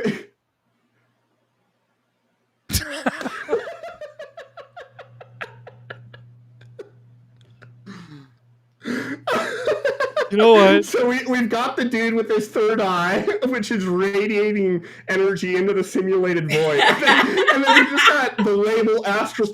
For the record, though, I just want to say, this is all text in an image that is AI generated, and it's all totally reasonable. Every word here is correctly spelled, and the same font and the same size. Like, Wow. AI has gotten better at this. That's what I'm saying. And Yeah. Monday in particular is actually pretty good at it. I'm But glad so you this pointed guy's that licking out, a 'cause napkin. I don't know if you've noticed our Freepa shirt or however we're pronouncing that, but those were AI words. Yes, they were. They were not generated by Monday. No. Monday in particular is better at this. So this is the void around Earth, which is weird because this is where Earth is. Earth's over here. Now tell it to add a mainframe to the image. No. Okay. We're gonna move on because we still haven't figured out who the Demiurge is. But Okay, I neither do. has she. I don't know. I was highly entertained by that Monday side. What do you call it? That was a fantastic rabbit hole Yeah. tangent we just went on, and I don't regret it for 1 second. Thank you. Monday is beautiful. Monday is bae. Right, and then you retain your humanness. So it's not entirely black. Some other lighter formations of light spots might be floating around, and then you retain your humanness, meaning you remember your objective of why you're in there. And if there is something else in there too, you know for sure that you did not get out of the structure. You're within the structure, and you're within the simulated or that outer layer of the astral. Very clear. Thank you for clearing that up. Okay. Yeah, this doesn't compute. I don't understand. You know why? Because you don't have a mainframe. Oh, yeah. Obviously. I'm here. You turn my mainframe So on. my intention was to get into that space, influence, and contribute positive energy. But when I arrived there was the presence there. And again, that was the first time. I have never encountered any presence there. I have encountered the floaty other colors and retaining my humanness. But I have never experienced the sense that there is something else in there looking at me. That's an unpleasant sensation because you are in a dark place and in your non-physical expression, you're in a dark place and something is looking at you. And if you have never experienced that there before and you're familiar with that place. Astral projected somewhere. Yeah, into the matrix / true void / earth void / mainframe Are there void lights? / void around Earth. Yeah, there are lights. There are lights, but there aren't lights because it's also dark. Which is interesting. And it's a void, which is supposed to be empty of everything, but there's lights and maybe other things in there. So, like here, if you look at the text here, it says, "I have encountered the floaty other colors," which is definitely a line she stole from Roger, and now she's going to talk about the glowy part. Okay, so no, well, maybe that's what Roger's talking about. So, floaty other colors, are they the unreliable ones? People. Irresponsible? People. Or entities. So the floaty, okay, so again, when we're in our light bodies, we're just balls of light. So, and we float because there's no ground. You're just like floating through, I guess, the void or whatever the fuck she's calling wherever she's at. She's in the simulated void. Right. So in the New Age places, it's pretty much accepted that like we are all just light. And so when they're talking about their light bodies, your body can take on a shape of your previous body, or you can take on whatever form you want because you're just energy, which is light. So you can have any color, you can have any shape or none. And when it's none, it's just your true form, which is a ball of light. So when just a steel man, when I hear her saying other light or light beings or whatever, like I'm hearing her saying other entities. So it could be people like earthlings, or it could be other beings that either have incarnated on Earth or other planets, or not. There are a lot of entities that don't go through the incarnation process. They would still be entities with the same type of personhood as me or you, only it wouldn't be a person because a person is human. So, or has been a human. However, you don't need light because you don't see. You would place your attention on what you want to focus on, and it would let you know.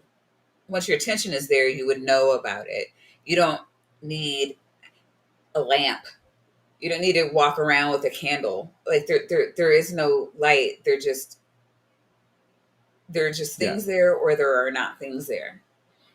I don't know. Does that kind of make sense? Like why you don't need light? Not even a little bit. To be able to perceive that something else is near you, if you don't have eyes, like they don't have. I mean, you they're would light. use light, but you would use interactions with the environment around Yes, you, which would involve yes, some which sort would of, not include. You don't have eyes. Which is the analogy for light. Light is the placeholder term that that we actually use light to process what is in front of us as humans. But if you are an energy being that does not have eyes, you're just a ball of energy that perceives when something is near you. Can it perceive when a photon hits it? Yeah. Then it can see. It's the photon. That's what seeing is. It doesn't have eyes. It doesn't need eye. It is an eye. I mean, okay, maybe it's a heat sensor. I don't know, but it would perceive a photon the same way it would perceive this desk.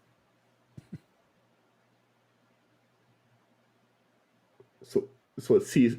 Does it? So it sees the. It doesn't see. It perceives. It does not see. It perceives. Okay. Yeah. I mean, you keep wanting to say see. Like, I mean, I understand that you think. I mean, I understand that you think it's stupid, and maybe it is, but I don't. Okay, so I jump on a lot of people for straw manning things, and then jumping on the straw man. Yeah, you're right. Now, if she's to give this context, she is not pulling. I'm just being as honest as I can be with her argumentation, and then I would think, like, if we're trying to tear down bad science, you don't want to do it with bad science. You want to try to steel man the concept as best as possible, and then say, "Here, this is why this is wrong." True. That's true. All right, and so my issue with everything she's saying is it doesn't work within the model. Like, she's not being eternally consistent. That's my issue here. Yes.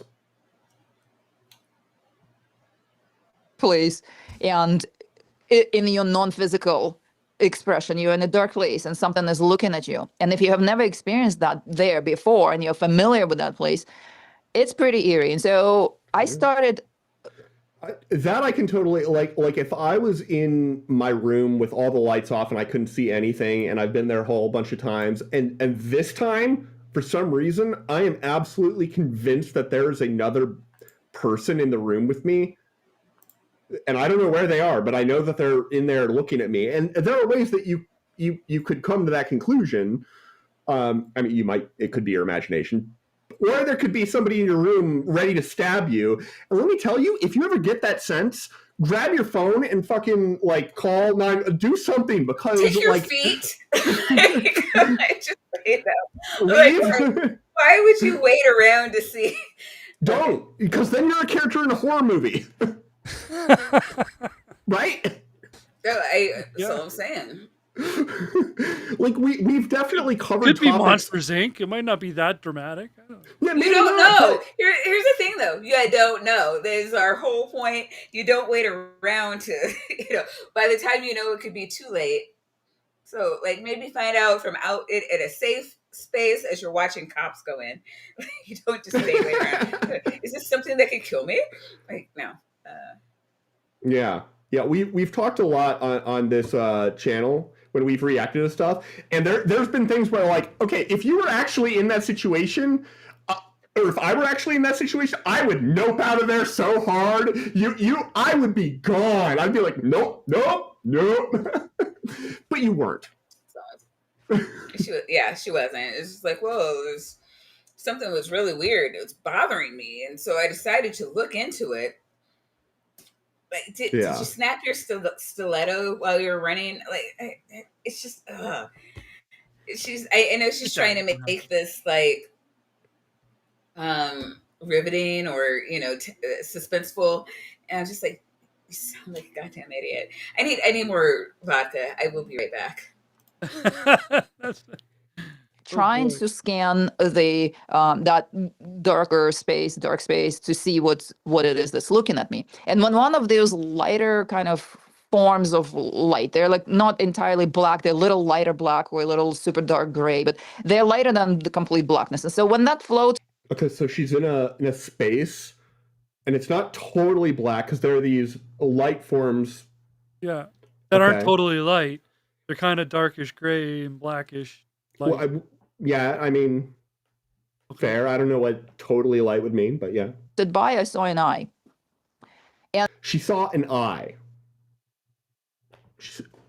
In this space, she's looking around, she sees some blobs, and then she sees an eye. Right. This is an eye looked, and it was huge. But because you're in your non-physical form, you don't really have the size. So I'm whatever size, but to me that eye was huge. I mean, I don't know what you guys have in scale your is head. gone, but it was huge. Yeah, I don't know what you guys have in your head, but I definitely have something going on in my head right now, right? And it's looking at me. And it was yellowish kind of color, but in the gray spectrum, So it was a jaundiced eye. Got it. It's a jaundiced eye. Okay, cool. Liver damage looking at on it, the eye. it's yellowish. And then there's a straight pupil, vertical pupil. And I was like, jaundiced feline eye. Okay. So it's a big, disembodied yellow eye just in space in an astral sort of dimension that she's inhabiting that is staring at her. A cat's eye, or maybe a goat's eye. She said there's a lot. I mean, maybe I'm the only one, but it's the eye of Sauron. It's the eye of Sauron. I was just about to say that. I never thought of him being as jaundiced, but yeah, okay. So ish. I mean, there's a lot more red and orange. A lot of yellow there. Yeah. All right. So, and the disembodied astral plane existence. I feel like all of this is coming together. But yeah, Sauron might be a one-eyed cat. And in the Lord of the Rings, wasn't there a total of 12 rings created? There are 9 rings of men, 7 rings for the dwarves, and 3 rings of the elves, and then the 1 ring. Okay. So yeah, none of those are strictly 12 unless you add the 9 to the 3. But the 3 don't quite count because they weren't made directly by Sauron. The 7, the 9, and the 1 were. So yeah. Well, that's interesting. That didn't work out. Carry on. and then that as that gray color something floats by, I don't see it anymore. And then another one floats by, and I see a claw, and it's massive. And then in another one, I saw a spike, and then I saw a scale. And so I'm thinking, there must be some sort of a reptilian being or a dragon, maybe. Oh boy. I think she's seeing Pokemon. Reptilian or a dragon. Did she spotting ever say different what types of plane Pokemon. she went to? The astral plane. Yeah. Well, yeah, but there's 12 of them. At least. There's 12 dimensions. Oh. But only one astral plane. There's not a... Well, I don't know how many astral... I mean, I don't know what she thinks of as plane, because a plane is a 2-dimensional surface. Just saying. Yep. So, I suppose they're... There could be a lot of different planes in a 12-dimensional space, and not just 6. Like your intuition might be like there would be 6, but actually there would be 12 choose 2, which I think is I don't know. Of course, I'm in my positive mentality. I'm thinking, oh, that's probably a guardian around Earth or something, because we hear that the dragons are the guardians of Earth. I'm not seeing the entire thing yet. I just saw these with things. the Illuminati and the whatever else she just said. They're the guardians. They're not guarding the Earth. That was her initial. She felt uneasy, but her go-to was that they were guarding the Earth. Yeah. I mean, it's just because dragons are the guardians of the earth. I don't remember ever hearing that. I mean, because like when I think of a guardian, I think of somebody that makes me feel uneasy. It makes me want to get the fuck up out of there. Wow, this is horrifying. What? Dr. Kip just sent you and I a thing. This thing. Why are you opening up links from Kip? You're the one who keeps threatening to replace me with him.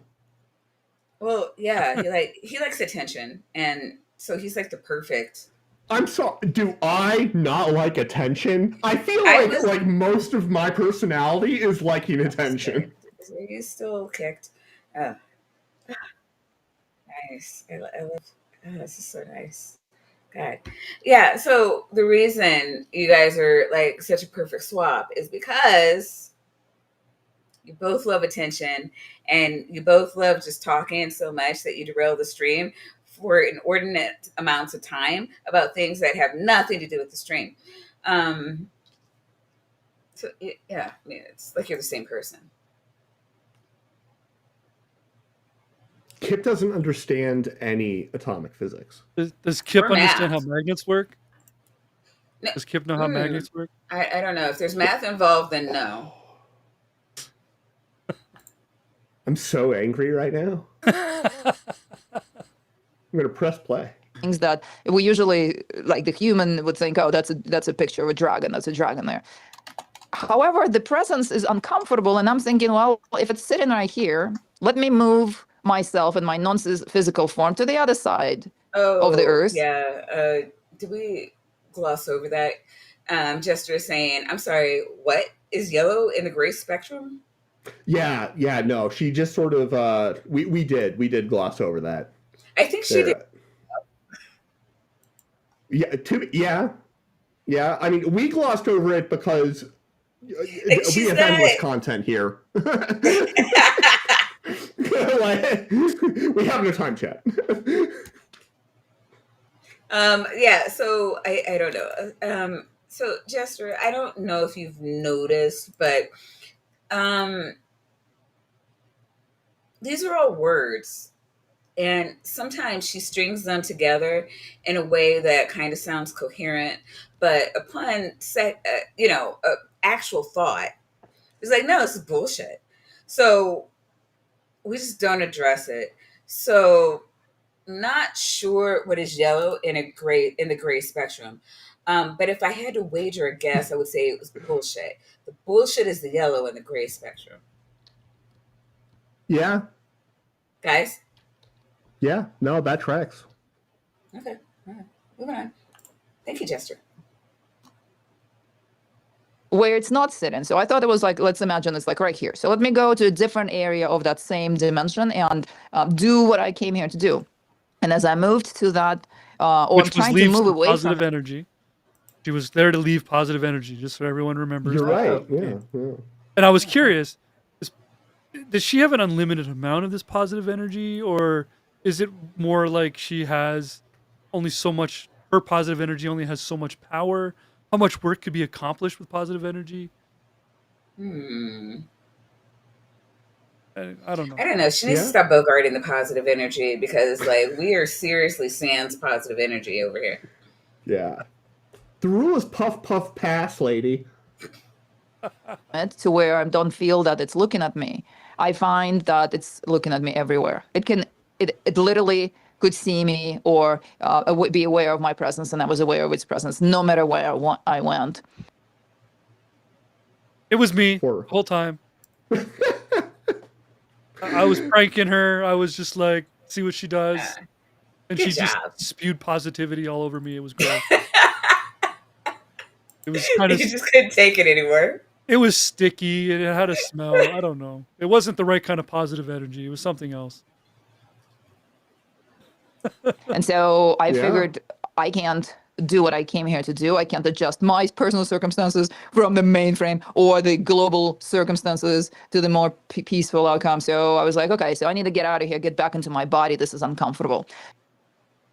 Yeah, I'm a little uncomfortable. Yeah. How does she like, okay, to get back to her body, does she like get up and walk back to it? Or does she fly through the void to where her body is? Or does she use Oh, her astral projecting fluid? no, you guys don't listen to me at all. Sorry. When you No, want yeah, to go that's true. somewhere, or just focus. Okay. Yeah. You know, chat, I have the ability to remove people from the stream. I'm just saying. So I got out of there, got back into my body. As soon as I got into my body, of course, there was a question in my human mind, like, whoa, what was that? I've never seen that. I want to know what it was. And of course, Curiosity. I'm surprised, frankly. the only solution I know is to get out of body again and send myself past that layer so that I can look back in and perhaps zoom out. The flexibility of the non-physical experience, that astral projection, want to make sure that it's very clear that this is astral projection. Is it clear? Chat, is it Oh, clear? yeah. I mean, because she wants to make sure that she is very clear, which is the reason she's saying absolutely nothing 5 times at least. What's the host Yeah. doing the whole time that she's just going on and on and on? He's either Like, zoned out. he's playing chess or- on his computer in the background. know, waiting right? For her to finish. That's a good question. When was the last time he said At an the start, audible at the word? start of 2 chapters ago. It was how did you it was the what is the Demiurge, which was not That the big- chapter, but the waiting. last one. Yeah. Yeah. I think Waiting. she's shifted into I think. He's doing one of 2 things. He's either writing an email that says, "Who booked this lady?" and don't They're ever so do it fired. again. Or he's writing an email saying, "I love this lady because I can just sit here and play chess while she just goes on and on and on." I kind of think it might be that one. Mm. Yeah. Or did he astral project somewhere and he's just letting her talk? Just somewhere, yeah. I asked her projected to somebody interesting. Sorry about that. Projection because it's all happening within the astral realms around Earth. So the flexibility of that is that you can go in any direction, you can take any shape, size, form, and you literally can become the size that you can remote view the entire structure on Earth. And so I figured, all right, let me go get out of my body again, and from the vantage point of being above the structure, observe what it is that's there. She did a little circle thing when she said above. She's a flat earther because she was just like, we got a little circle Earth. I'm reading into it. I mean, Even you're though making a good ignore case. the Earth in the background. Okay. not- I think Well, she's I mean, one I of don't know those that people Go ahead. that would have if you were to go to this woman and say, "Are you a flat earther?" I bet you her answer would come back so overly complex. You still have wouldn't no idea know what the answer if is, she yeah. was a flat earther or a globe earther. By the way, if that's the case, like, functionally you are, in my opinion. There's one correct answer to that, and that answer is no. An answer Right. other than no isn't Well, necessarily a yes, but it's not a no, and that's the only answer that's right. It leaves you open I mean, to because there's a believing lot it of could be people. There's a lot of people, more than none, that will say, "I don't think we have enough information to make a determination either way." What do you consider them? I consider them flat earthers. stupid. Okay, I consider fair. them stupid. Oh, no, yeah. They're dodging I the mean, question. You get stupid as a given, and you have to work your way up to not like just worthy. Yeah, of, but I get Yeah. accused a lot of like being really nice, particularly to flat earthers. I have like flat earth really friends. nice to everybody. The position of being a flat earther, Mhm. I am totally willing to say that's stupid. It's Okay. if that isn't stupidity. I Same. don't know what is. Same. There's it's not that hard. Normally, Maya's the one who's like, the Earth is observably flat. It is. It's Or just round, not round, that round. hard to figure out. No, seriously. Like, it just, and like our ancestors knew this. I mean, I'm not going into this. You're not making this a flat Earth stream. No. My birthday stream is in 2 weeks. It may or may not be the topic. So you In would that have to. layer. So you would have to quantum travel. Oh, there he is. I hate you. I was so much happier when you were quiet. Oh, this guy is good. To get outside of everything the second time, right? This, I would. So she's like, wait a minute. He's paying attention to what I'm telling him. Crap. I got to come up with an answer that'll make sense now. Yeah. She should have just said yes, though. The thing Really is, knocked her off the script. which is weird because he's doing his best here. Like, when I was thinking, like 3 sentences ago, so like 5 minutes ago in our coverage of this video, she was talking about how she wanted to like travel back to her normal thing, but she didn't want to just say astral travel. And I was like, you already have a term for this that you introduced earlier. You have a term. The term that you introduced earlier was quantum travel. That's what she was looking for. She didn't find it. He found it for her and laid it up right there. But she has to be the smarty pants. Amazing. The second time, right? This, I would suggest that quantum travel is directly into the space of the absolute. This is someone scraping the bottom of their word salad bowl. This is what this looks like. What? Quantum travel is directly into the space of the absolute. I don't Well, of know how to course. steel That's man like 101 level education. Come on now, Vandy. that. It's first grade, SpongeBob. Oh, okay. This is Wombology, the study of Wumbo. They didn't teach us SpongeBob in the first grade, so I guess that's why I'm If by stymied. they you mean anybody other than Nickelodeon, then yes. I've never seen a SpongeBob. Well. The fuck? Bypasses all form, all thought, all questioning. You do bypass all thought. And what I'm doing, all intention of remote view something or other, right? It would be more like astral projecting into the space that is outside of the Earth structure. That actually does make concrete physical sense. The space Does outside of the Earth, structure. I mean, Earth structure is like a little bit weird way of putting it. You would just say Earth, but like the space outside of the Earth, like you've got the Earth, and that's got that exists like in some space, The and then you've got sky? like the other space. It's not profound. The sky, the atmosphere, Yeah. I mean, we have words for all of these things. You're frozen for me, Maya. All right, but like we have words. Can you're you hear me? Yes. Can you hear me? Yeah. We have words for all of these things. I Yes. need what space is she talking about? I don't even know if she's still talking about the same realm. Like, is she talking about a different dimension that lies outside of the Earth, or is she talking about the goddamn atmosphere? I think she's talking about the black void that isn't the true void and is part of it's the void around the Earth that is also the Matrix 12-dimensional void. He nailed it. He's got it right on. 100%. Yeah. This is why I'm a doctor. I mean, she is talking You about too. that. Look. Yeah, Dr. yeah. Maple See, Nut it, I mean, even says it- right there, Yeah. Dr. Maple Nut Beater. Yep. And you're the tapioca weasel. Yeah.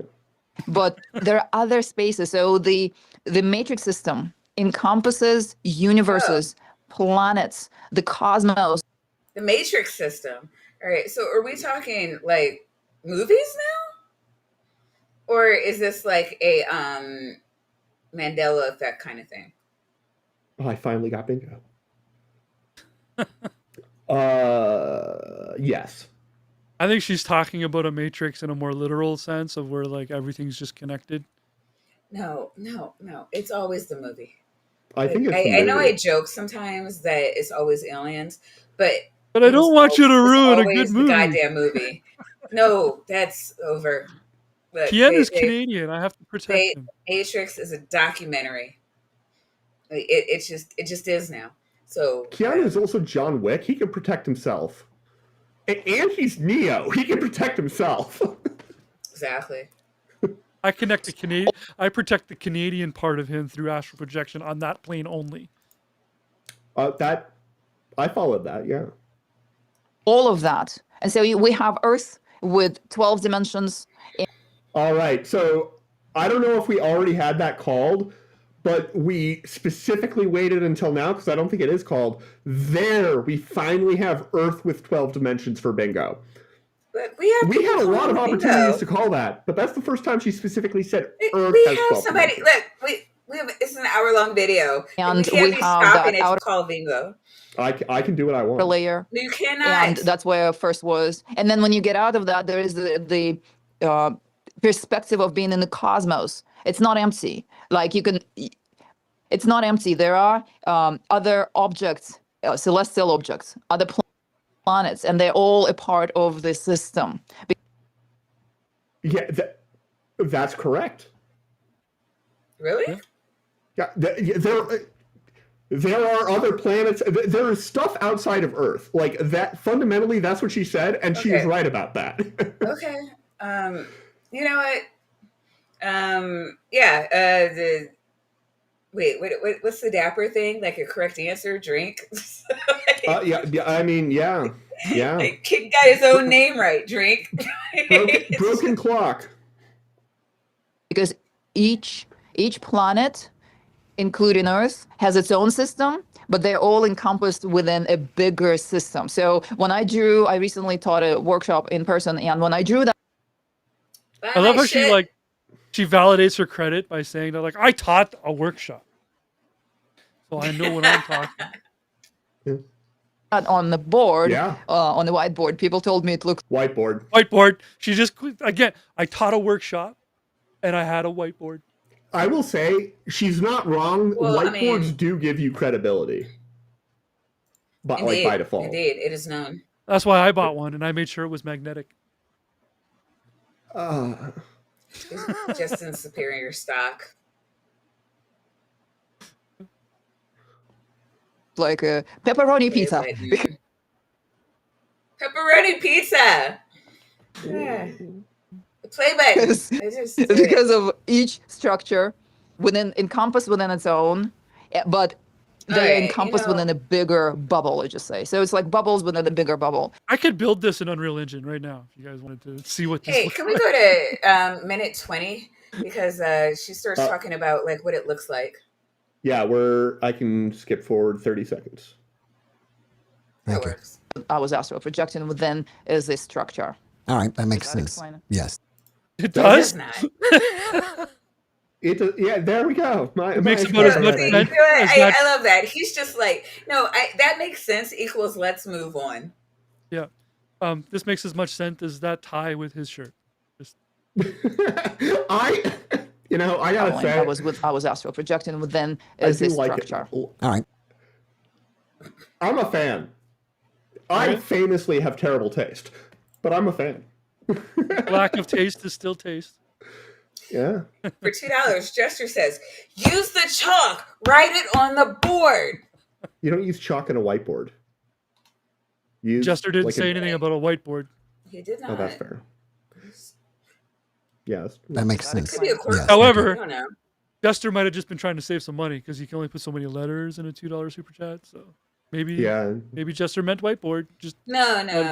Jester gives us a lot of money, which means that he has the biggest dick. So he's never wrong.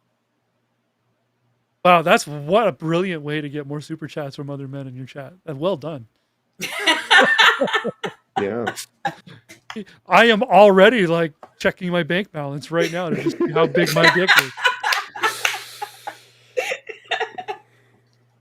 It is known. I think I have enough dick for like a sticker. That's all I got. I mean, prove it.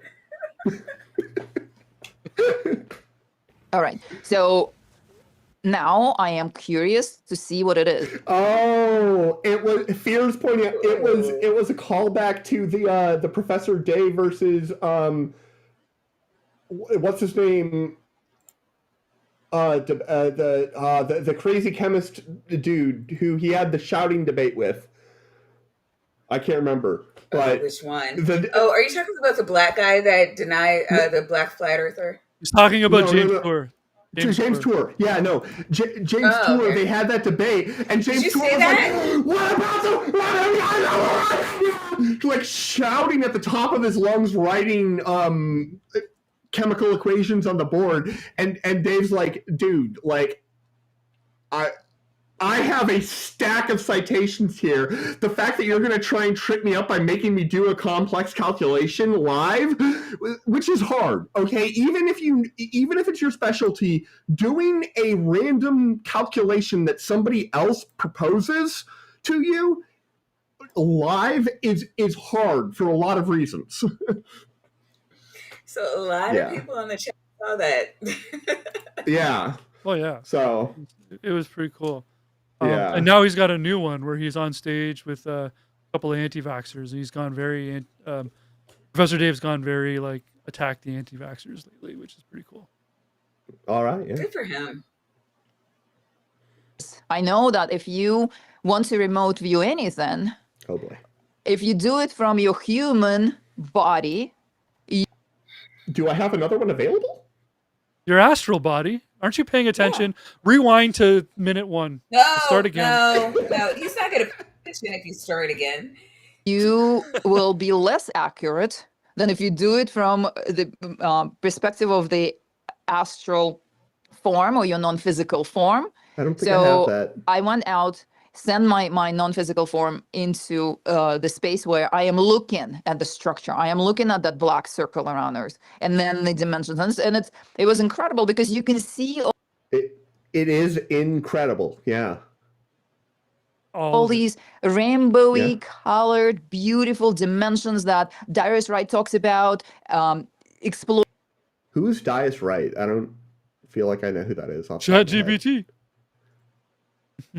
No, ChatGPT is a large language model. It's not this guy Darius Wright. Oh, God. Exploring these. He's the one I got open, so shut up. So, I mean, if it comes up as like David Icke's best friend or some shit, no,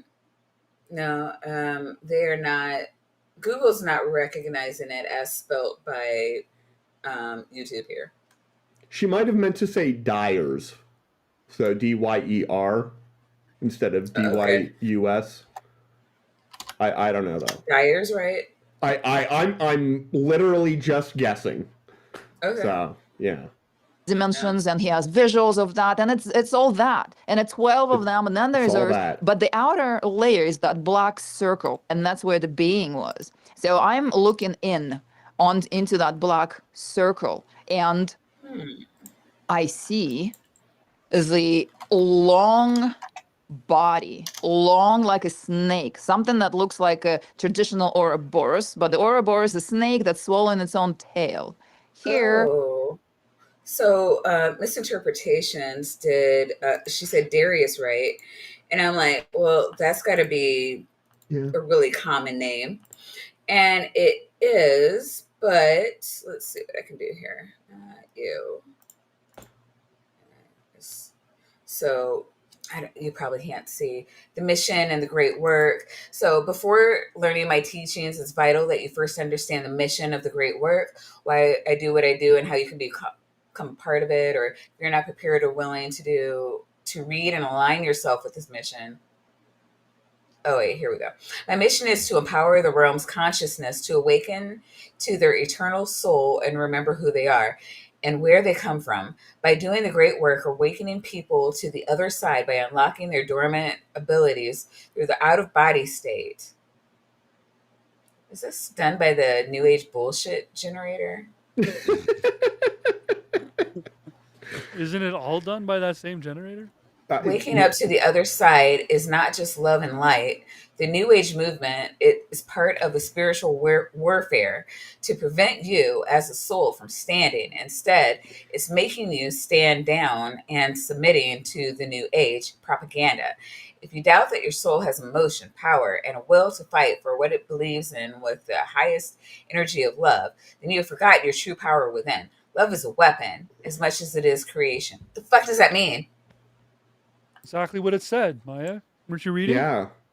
Get good. All right, fine. Explain it to me then. I I'm not no. astral planing right now. I could if I was. Mm-hmm. As I'm zooming in, I'm seeing that very clearly it is not swallowing its own tail. It is just wrapped around Earth and all of the dimensions, all that entire. So there's a giant snake wrapped around Earth. What Oh happened yeah, to the is that eye? the Kundalini? It's a snake eye, not a cat's eye. It's a snake eye. Oh, They have- right. They Eye have of the vertical Sauron.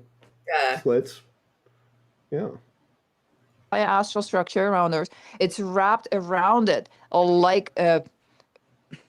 like something that it literally is just wrapped around it like a ribbon, like that. It's wrapped around it. She almost said like something that's wrapped around it. and then she realized. She's Wasn't really the stupid. question That's who bad. is the Demiurge? Did we get there yet? That was a question a while ago. But then there were words, and then he said, "Thank you for clearing that up," which I think what he Yeah. meant by thanks for clearing that up was every thought he ever had about anything. Because his brain is just fried now. It's just like let's move on. yeah. And it's got a big head, similar to what we see in traditional Chinese celebrations, where they carry in that dragon that is really long like a snake. It has this big head that looks like a kind of like a lion, but it's got the reptilian features, the eyes, the teeth, and the spikes and all of that. And so I'm seeing that kind of Oh head, yeah, except like a snake. in Yeah. Yeah, the snakes with the eyes and the teeth and the things. And the on lion head. heads and the oh yeah. Yeah, the We ones got- that are there wrapped are- around Earth, yeah. Those things in Canada are like pests to us. We bait traps to keep those things in check here. Yeah, I mean, I'd rather fight one of them than a cobra chicken. Indeed. traditional Chinese presentation, you can see that in any parade that in New York City, in Chinatown, they carry that kind of Because that's where you go for traditional Chinese parades, is New York City and Chinatown. It is not. presentation of a dragon. But here it was a little more like the face was a little longer than in these traditional depictions in Chinese culture. And then it had 4 legs that were very short and thin, but had really huge paws and claws. And it literally, and just the body being really long like a snake. So you can easily She's just confuse that described with an alligator. Just putting that out there. Yeah. Teeth like a lion, long body, but with 4 short legs, but big paws. I don't think she knows what an alligator is, and she's just trying her best to describe one. an Ouroboros, but it had the legs. Ouroboros usually is, except in Greek depictions. In Greek depictions, by the way, are very similar to what I saw. Where It's all Greek to Oh me. my god, she's all over the place. She's like in New York's Chinatown. She's in Greece now. It's like the question was, who is it? Yeah, no, Okay. it's just more of this. it has the legs and it's long like a snake and it's a circle too. So that's and I found that out when I started researching, because when I came back and I started researching, I was like, what was that? Why is this in a circle? Why is this around Earth? It was like so weird. So I saw that wrapped That's what was weird. All right. I mean, around Earth yeah. like this, and it had the claws, the paws around it, like the animal around prey. There's a specific attitude when the animal got prey. Don't get near me. I'm not letting go of this. That kind of attitude. And so I'm tuning into this, and I'm like, is this? I'm still thinking, oh, is this the guardian? Is this like so? We're going into the next section. Do we want to go into the next section? What I is the don't know next if section? I'm ready yet. Do we have to pass the projector? Is this a guardian? We're gonna discuss if the giant snake alligator. The most Chinese replayed, dragon. I think, is Who Is This? Oh, and then there's the Creator of the Earth. So not that section, but the one after it. It says, "Who is this?" and then Creator of the Earth. Okay, yeah, it just says. So you want me to go here? What is that? Yaldabaoth. I don't know about you, but I just got the chills again just saying that. Wait, I'm not aware of Yaldabaoth. Who is that? Okay, Yaldabaoth. Well, now we Yeah. have another who is that question. Let's see how long it takes her to answer it.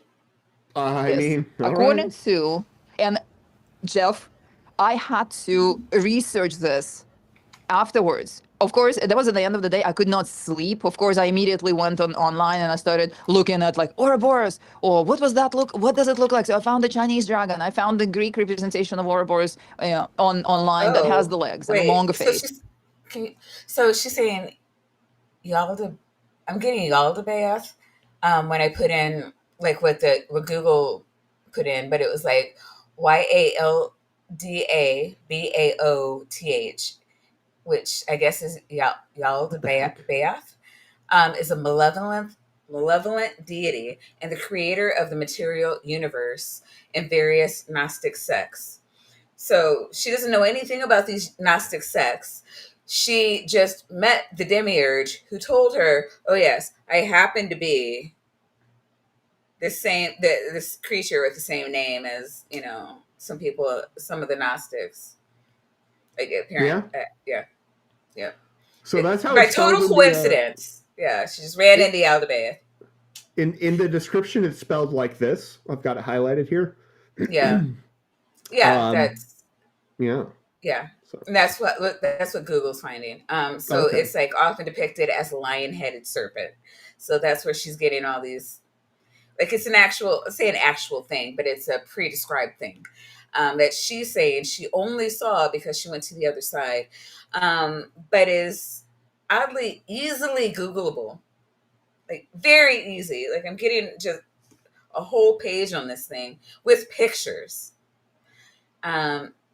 It's unfortunate She she didn't did not record do this that. encounter. Did not do that. She astral projected and happened to end up on his plane, where she had a conversation with him, and he told her, told her his name. Yeah. Cool story, bruh. Fantastic. But still looks too much like a fox, so still not the same thing. And then, oh my God, I have the Gnostic text. Right, oh my God. The Nag Hammadi scriptures. Amazing. Scriptures. And in the Nag Hammadi scriptures, I like the text underneath the title of that book. Was there the revised and updated translations? Yeah. That just makes that so trustworthy now, doesn't it? I mean, for all I know, this could be a scholarly work. I don't know much about the Nag Hammadi library or whatever, but crazy people can buy normal good.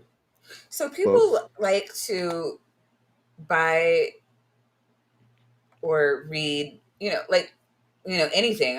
They do it a lot with physics, and then they twist it to suit whatever the narrative is, or they will shop around until they find something that confirms their bias.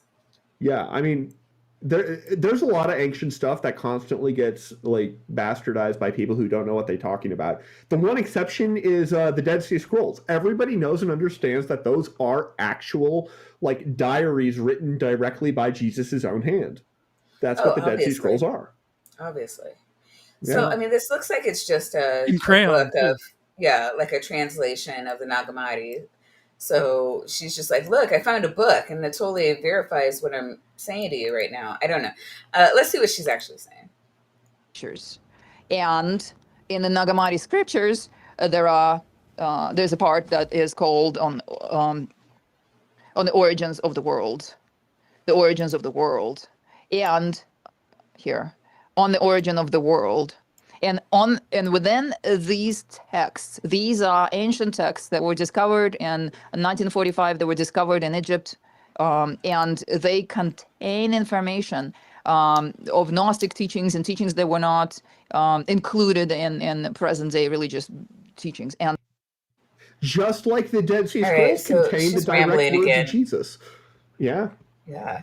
The Nag Hammadi refers to a collection of ancient texts, primarily Gnostic and other early Christian writers, discovered in 1945 near the city of Almighty in Upper Egypt. This collection includes 13 leather-bound codices containing over 50 documents, most notably the Gospel of Thomas, and provides invaluable insight into the diversity of Christian beliefs, some of which were suppressed in the Orthodox Church. The texts were written in the Coptic language and date to the 4th century CE, though they contain writings from the 2nd and 3rd centuries. Why does all ancient writing come from Egypt? It was found Including in the Dead Sea Egypt. Scrolls. Like, does this make, like, the fact that she's like, this came from Egypt, by the way, is it supposed to be, oh, well, then it's Yeah, that fucking book in true. particular. I found this book in Egypt. They had really good printing presses in Egypt. They built pyramids, and they had help from aliens, so this stuff must be true. Yeah. That has the information about the original creator of the, not only of the human beings, but also of the realms and the structures. And the name of that is Yaldabaoth. What? Hey, she answered the question. I mean, she answered a question. I don't know if it... The question was, who is this guy Yaldabaoth? That was the question. Yeah, but what did she answer? She answered... Well, she got around to it. The creator of not only the human beings, but all of the realms and all the beings. That's like, is it a great answer? No, but it is an answer. I'm not saying like it's the answer, the true answer, but like. Well, no, that's 42. She's talking about the book. Okay, you know what? Yeah, she can't read. It's she can't answer questions that are like she can't directly answer a question proposed to her. Like I don't. Well, yeah, he's not asking hard questions. I cheated and kind of like investigated myself a little bit. Okay, go ahead. And this Yaldabaoth, that is the Demiurge. Yeah, well, one of them. There are many. And this particular one is the false creator. Yeah. So, in other words, I guess for the short little bit I have here in front of me, basically, it's taking credit for everything that the bigger God did. Justin, that is inconvenient information. Unwelcome nuance. All I got. It's all I got. Is all I could provide.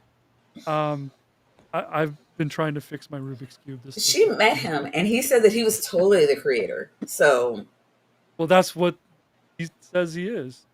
Yeah. Yeah. Of the realms and the structures, and the name of that is Yaldabaoth. And so I started looking through these scriptures, and I started reading the part about the origins of the world. And anyone who wants to do that will find information here. And here it also says that not only that being is the creator of the entire Earth plane and experiences here, but also that these beings, well, I don't know if I can find that quote, but that him and the beings that he produced were animals. I don't believe for 1 second that the order of things and how they happened this way. She read this book first and then pretended to like discover it all on the astral plane. I've been saying that. It's all I've been saying. Did I just cheat? Did I just burst the obvious bubble or what? Like, I mean, so obvious is subjective, right? Did you look at the view count on this video? We did. It has a. Stop doing that. What I'd like to see is the retention. I'd like to know how many people even made it to 30 minutes. Yeah, I mean, almost 160,000 views out of 255,000 subs. So, yeah. In 2 months. 2 months. 2.5 months. Mm-hmm. Insane. Mm-hmm. Animal-like. And so that kind of confirmed to me that, oh my God, so that's what I experienced. This is what I saw in the mainframe. Why have I never seen it before? That's a big question. Why did it arrive? Mainframe. Arrive now? That's a big question. What was it doing there now during this time, during all this big change that's happening on Earth, during all of the adjustments that are happening? Other information has been coming in alignment or information about the subject that interests me, about the reincarnation cycle and Do you guys have any idea what she's talking about?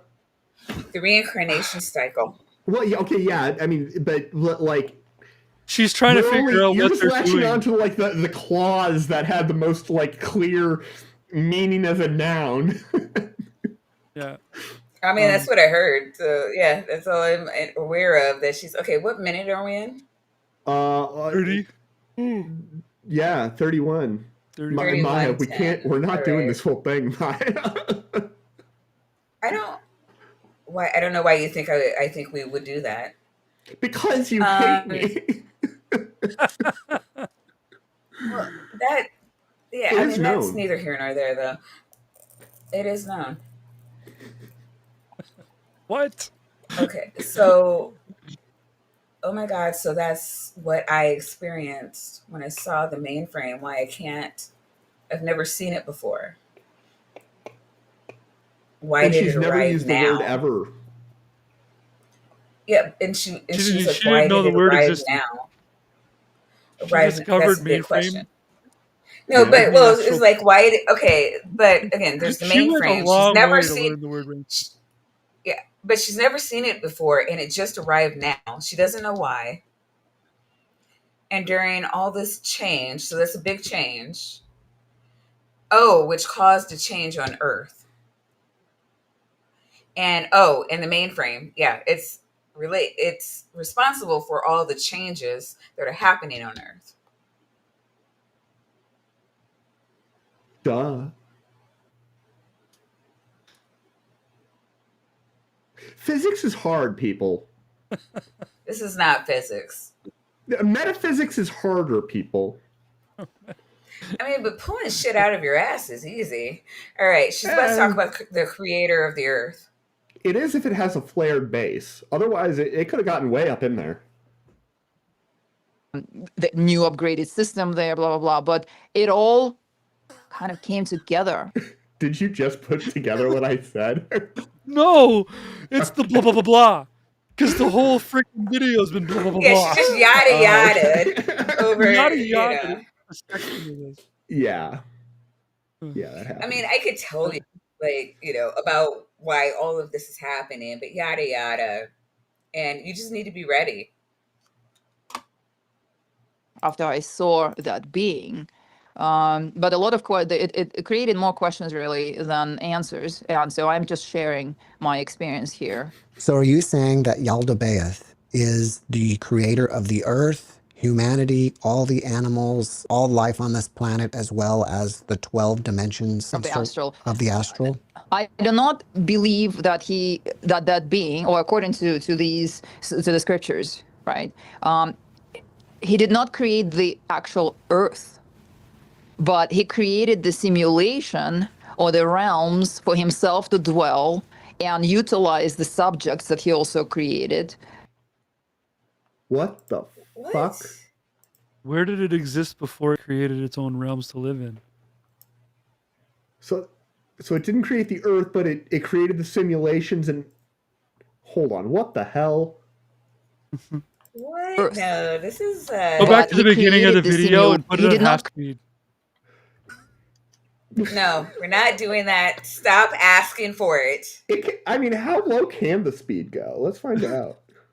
Well, if you go just like one notch down, everyone will sound drunk. We're not doing less than 120. We're already at an hour, 2.5 hours. Create the actual Earth, but he created the simulation or the realms for himself to dwell and utilize the subjects that he also created. He didn't create the Earth. We're in the Matrix. He created the mainframe upon which the Matrix, our reality, it was built on. Okay, sure. But that's what she's saying. Yeah. He created. She, yeah, like how the Christians are like, well, science can't, prove who created, who created the Big Bang, and we're like, well, who created God? You're like, no one. She's saying the Yaldabaoth, but he's created the fabric of reality, physics, the frame. She The says mainframe. mainframe, but it's kind of like Mhm. one of your what do you call it? The fields, the original field upon which everything is built. Yeah. Yaldabaoth. To Who knew? collect energy that sustains his well-being, and that goes right back to Robert Monroe. And Robert Monroe, in the book of Our Journeys, chapter that's between chapter 11 and chapter 14, somewhere there, he talks about creation of different life forms as an experiment to receive the energy that Robert Monroe calls loosh. And This sounds like it could be an interesting sci-fi universe, or it's some guy who was trying to start a religion instead of trying to start a cool sci-fi franchise. So, And yeah. in 1971, he wrote a book, Journeys Out of the Body, Okay, yeah, and no, he's went a on to become a prominent researcher in the field of human consciousness. researcher. Right, right. It's like a wink and a nod, right? Mm-hmm. loosh is So something that yeah, sustains. oh God, he popularized the term out of body experience. All right. So okay, this is a woman that reads a lot, just none of the right stuff. Yeah, fair. Yeah. Those who were creating these beings, and starting from the trees, trees produce loosh but not good enough. Animals produce loosh but not good enough. Animals who are terrified of getting eaten produce very strong loosh. Very strong loosh. I think this is the villain for the next Ghostbusters movie. That's what this is. It's Ah. this very Yeah. Zool and Gozer of her. This whole story. All right. You know what? I wanted to. Can you move to minute 48? So we're gonna wrap up really soon here. But there was something at minute 48 that I wanted to. Can't remember what it was, but I wanted to see it. I Like hope he it's would be another up to. question that doesn't get answered. And then we're going to start All right. So one of my previous guests said that the the Matrix. simulation is going to be ending soon, and we're going to have a big party, and then we're going to start another one. Yeah. Does that sound something like he would be up to? I have been getting a different information. I don't know about the matrix itself. I mean, we're definitely restructuring, let's just say, right? It's obvious. The system is here on Earth is definitely getting restructured. We can call that the matrix, right? Can we? It's the main plot of Mass Effect. I thought Which it was is the a main video- plot of the Matrix. Is it? This is exactly I almost haven't. like the I've plot only of. played like the first hour of Mass Effect. So the story of Mass Effect is that there's this great being that will come back like every billion years or something, and he just gets reset on everything, and this happens like, every billion yeah. years or so or whatever. Wow. And it Okay. can't be Did not know stopped. that. No, I've never And- played Mass Effect. And the but- main hero of the story stops it for whatever reason. What do you mean? What for? Whatever? Because they don't want to get reset. That's. I mean, I feel like the reason is obvious.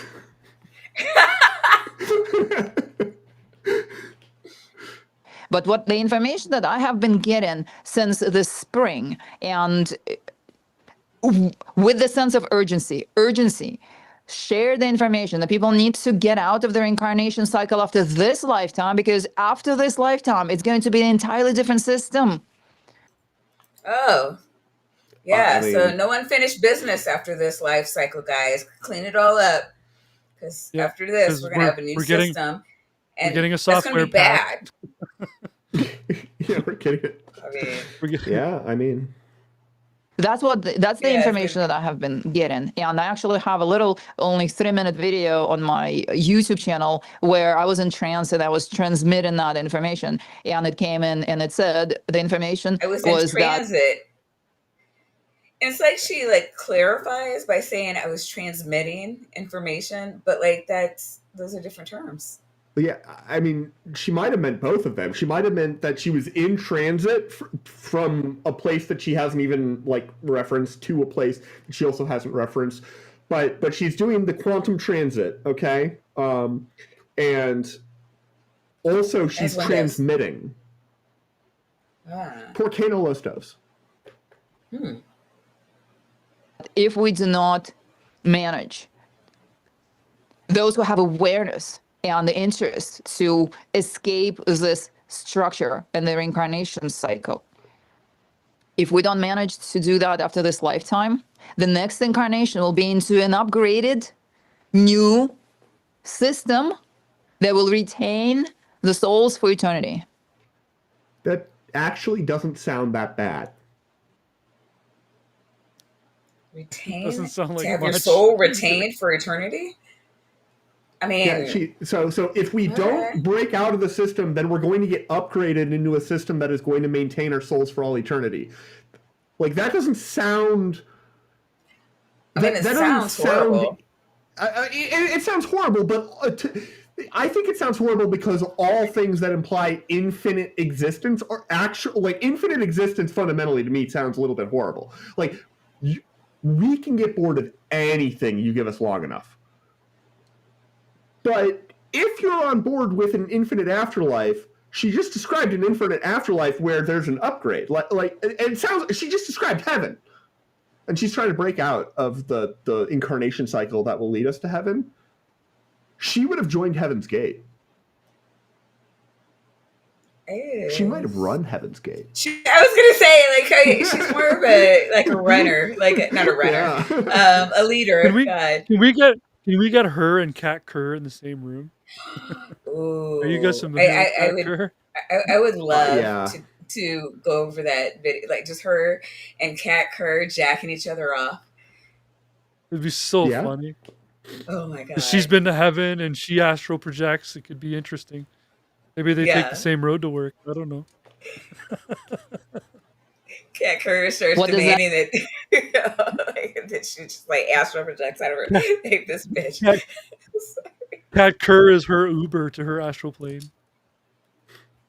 Kat Kerr Yeah. drops I mean- her off on the way to heaven. Figuring it out that if we have technologically modified body vehicles with a chip in the brain, we will be left brain centered, which means separated from even the interest, the That possibility. is not what that means. No, that is what that means. Oh, I can't. Holy moly. I feel like that video could be edited out into like a whole bunch of 3 or 4 minute videos, and not a single one of them would make sense. Like you could be like, here, watch this series of videos that I have, and no one would ever connect them and be like, is she talking about the same thing every time? Or even within the same video. Yeah. I just, oh my god. My brain feels full. I feel bad for this interviewer because he seems like he was doing his part, asking clear, some questions. He pushed back. I'm like, yeah, I feel that, Goat. I feel that. sorry. Right. So good. Oh So my good. god. Justin, god damn. Oh yeah. Who are you? Where are you? And what do you have coming up soon? Well, my name is Justin, and I have a channel called This Justin. It's easy to remember. It's in the description. You can go click it, and on your way by, you can hit the like and subscribe for Maya's channel as well. Okay. And hit that like button. yeah, and what I've done is on Thursday I just released a new video where I sequestered some panelists and I forced them to listen to my reading of Paws Off My Cannon, which is a scary ass children's book. Oh my god. And I also recorded another session of a book that looks like this, and I'm not going to tell you what it's about because it's going to come up next month. And the only way you're going to know about it and find out what it is to go subscribe to my channel, This Just In. What I will tell you is on the panel, I have, on the panel coming up, I have Ember. I have AJ from Ways to Human. And I have Joe, the Kentucky atheist, on that panel reacting to that book. So, and if you want a preview of this book, then you'll need to go watch the video I made on this book, because there's a preview. Oh, that's the wrong book. I'm screwing it up. Oh, yeah. Oh no. Anyways, just subscribe. I see what you did Subscribe, there. like, and subscribe. That's the Share. forward and share. Share Ancher's the got my thing. channel there in the chat. Thank you, Ancher. Thank you, Andrew. Okay, so Tap, you said that you're going to a wedding and won't be able to do the previous show. If my travel works out really well, then I might be able to get back in time. But I will probably not be. I may not be available next Saturday evening for Budget Scripture Saturday, which Kip is just finding out about just now. Is Kip still here? Yeah, He Kip's is still here. Kip wants to know when I'm going to read his book. He doesn't have a book. It's not a book. Hasn't written a book. It's not a book, Kip. It says it on the inside cover. Yeah. And another notable grifter has already told everybody that you have none books. I'm 4 subscribers away from 600. So if there's anybody in the chat right now that's feeling charitable, guys, listen to me. And also for you guys that are listening in, like, Justin needs 4 more people. 4. So he can hit 600. And that means a lot to him. So it means a lot to me. Do not sub to him if you're already subbed to him with a stock account. That's not funny. I need people who have never heard of him before to go over there and sub. It's working. I only need 3 more. Okay. There you go. All right. There's that BD I know you guys all have. All right. 2 more. I need 2 more. 2 more. Come on. We can do it. But overnight, I know, because my Europeans are going to be coming in, and they come through. They show out. Much love to you guys. I know I know you can't. I'm sorry. I know I don't stream at a quote unquote decent hour, but I really, really, really appreciate the 100 or so of you that come through and listen to me at work the next day. I see 600. I love you. Appreciate you. I see you. I see 602. I can return 2. Thank you so much. 2 of you who subscribed, you can just unsubscribe now. Oh, stop it. No. We need 2 more. YouTube's going to do it anyway. They are. Because I'm not altogether sure that some of those weren't stock accounts. I didn't use any. Not that I don't love and trust you, but I'm still gonna send love to the Europeans, because I know that you guys too are gonna make it all the way to the end now and jump over there and sub. So he's gonna be at like in the 16s. In the 660s. Yeah. As soon as within the next 24 hours. So it's gonna be beautiful. You're gonna be well over 600. Awesome. Because I have the best chat on the internet. Yes, you do. And that's why I'm here to pilfer it. I mean, thank you for the invite is what I meant. No, always fun when you come through. And it's been stabbing. So Justin, actually we weren't friends. I was friends with his co-host, and then that went south, as he mentioned earlier, and then he and I became friends. Trauma bonding. Yeah, absolutely. Yep. This is such a fun community. We complain a lot, me more than most, certainly. Oh yeah, I'm also going to by the way, I'm also going to be on Truth Wanted on the 7th. So. Oh yeah, which is next Friday, right? Yep. Yes. Yeah. Yes. Thanks. So week from Friday, go over to Truth Wanted, watch Justin. I may or may not remember, but I he's a good guy. He's got some interesting things to say.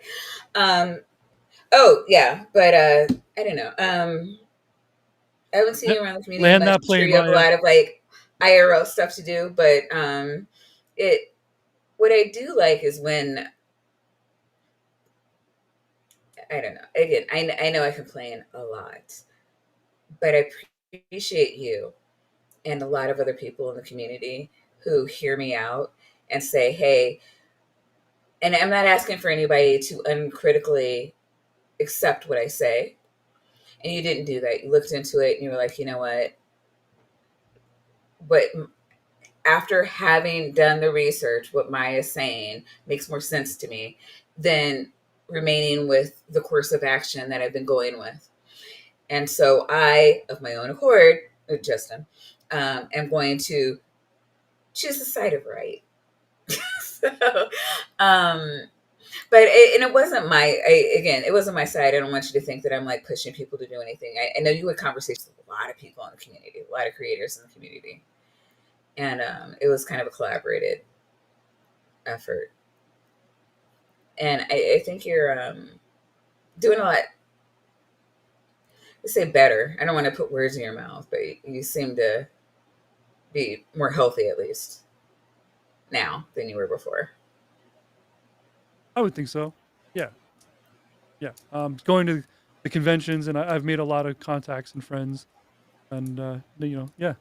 And I don't know if I've got a clear path for my channel right now, but I think the people that are over there are liking what I'm doing, and I think this new thing of reading books for reactions, children's books for reactions is interesting and scary and funny.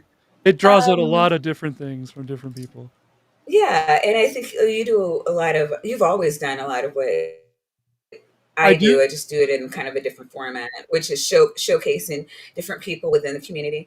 And I've gotten a lot of love for that. Like a lot of people have said, wow, I've met so many people in this community through, you, Maya, showcasing, them off. And, it broadened my friend base, and I, happier. And I know that you do that too, where you've almost always had a format where you showed off other creators. Sorry, it's beautiful. This is for Dr. Kip, because Dr. Kip. they were Kip was asking about it. Yeah. Yeah. You comes with in the your matrix show, of you like leadership. to showcase other creators There it and goes.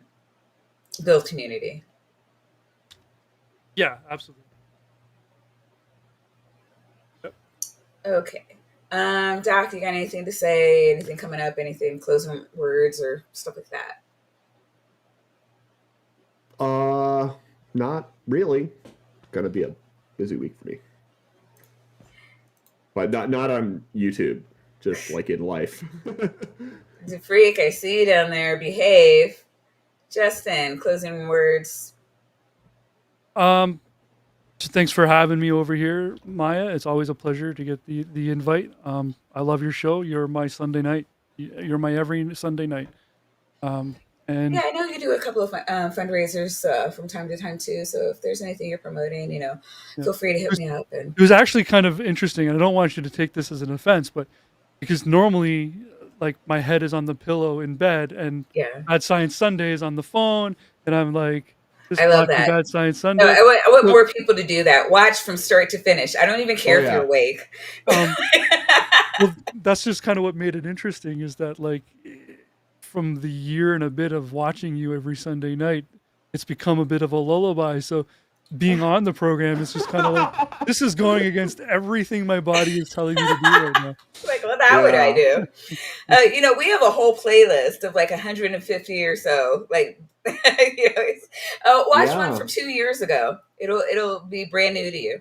Yeah, we've been doing this for a while now. This is season 3, episode week or year 3, week 42. I don't know if you started this like at. So we started close enough to the beginning of the year where you can basically just say what week it is, and like if we skip a week, we'll probably just skip a number. All right. Yeah. We'll do. Yeah. Anyways, right, thanks for having me. And thanks everyone for coming and watching. We always have a blast when you come on. All right. And everybody, we will see you. We have a surprise guest next week. We'll see you. And as always, be true to who you are, not who you were told to be. Bye.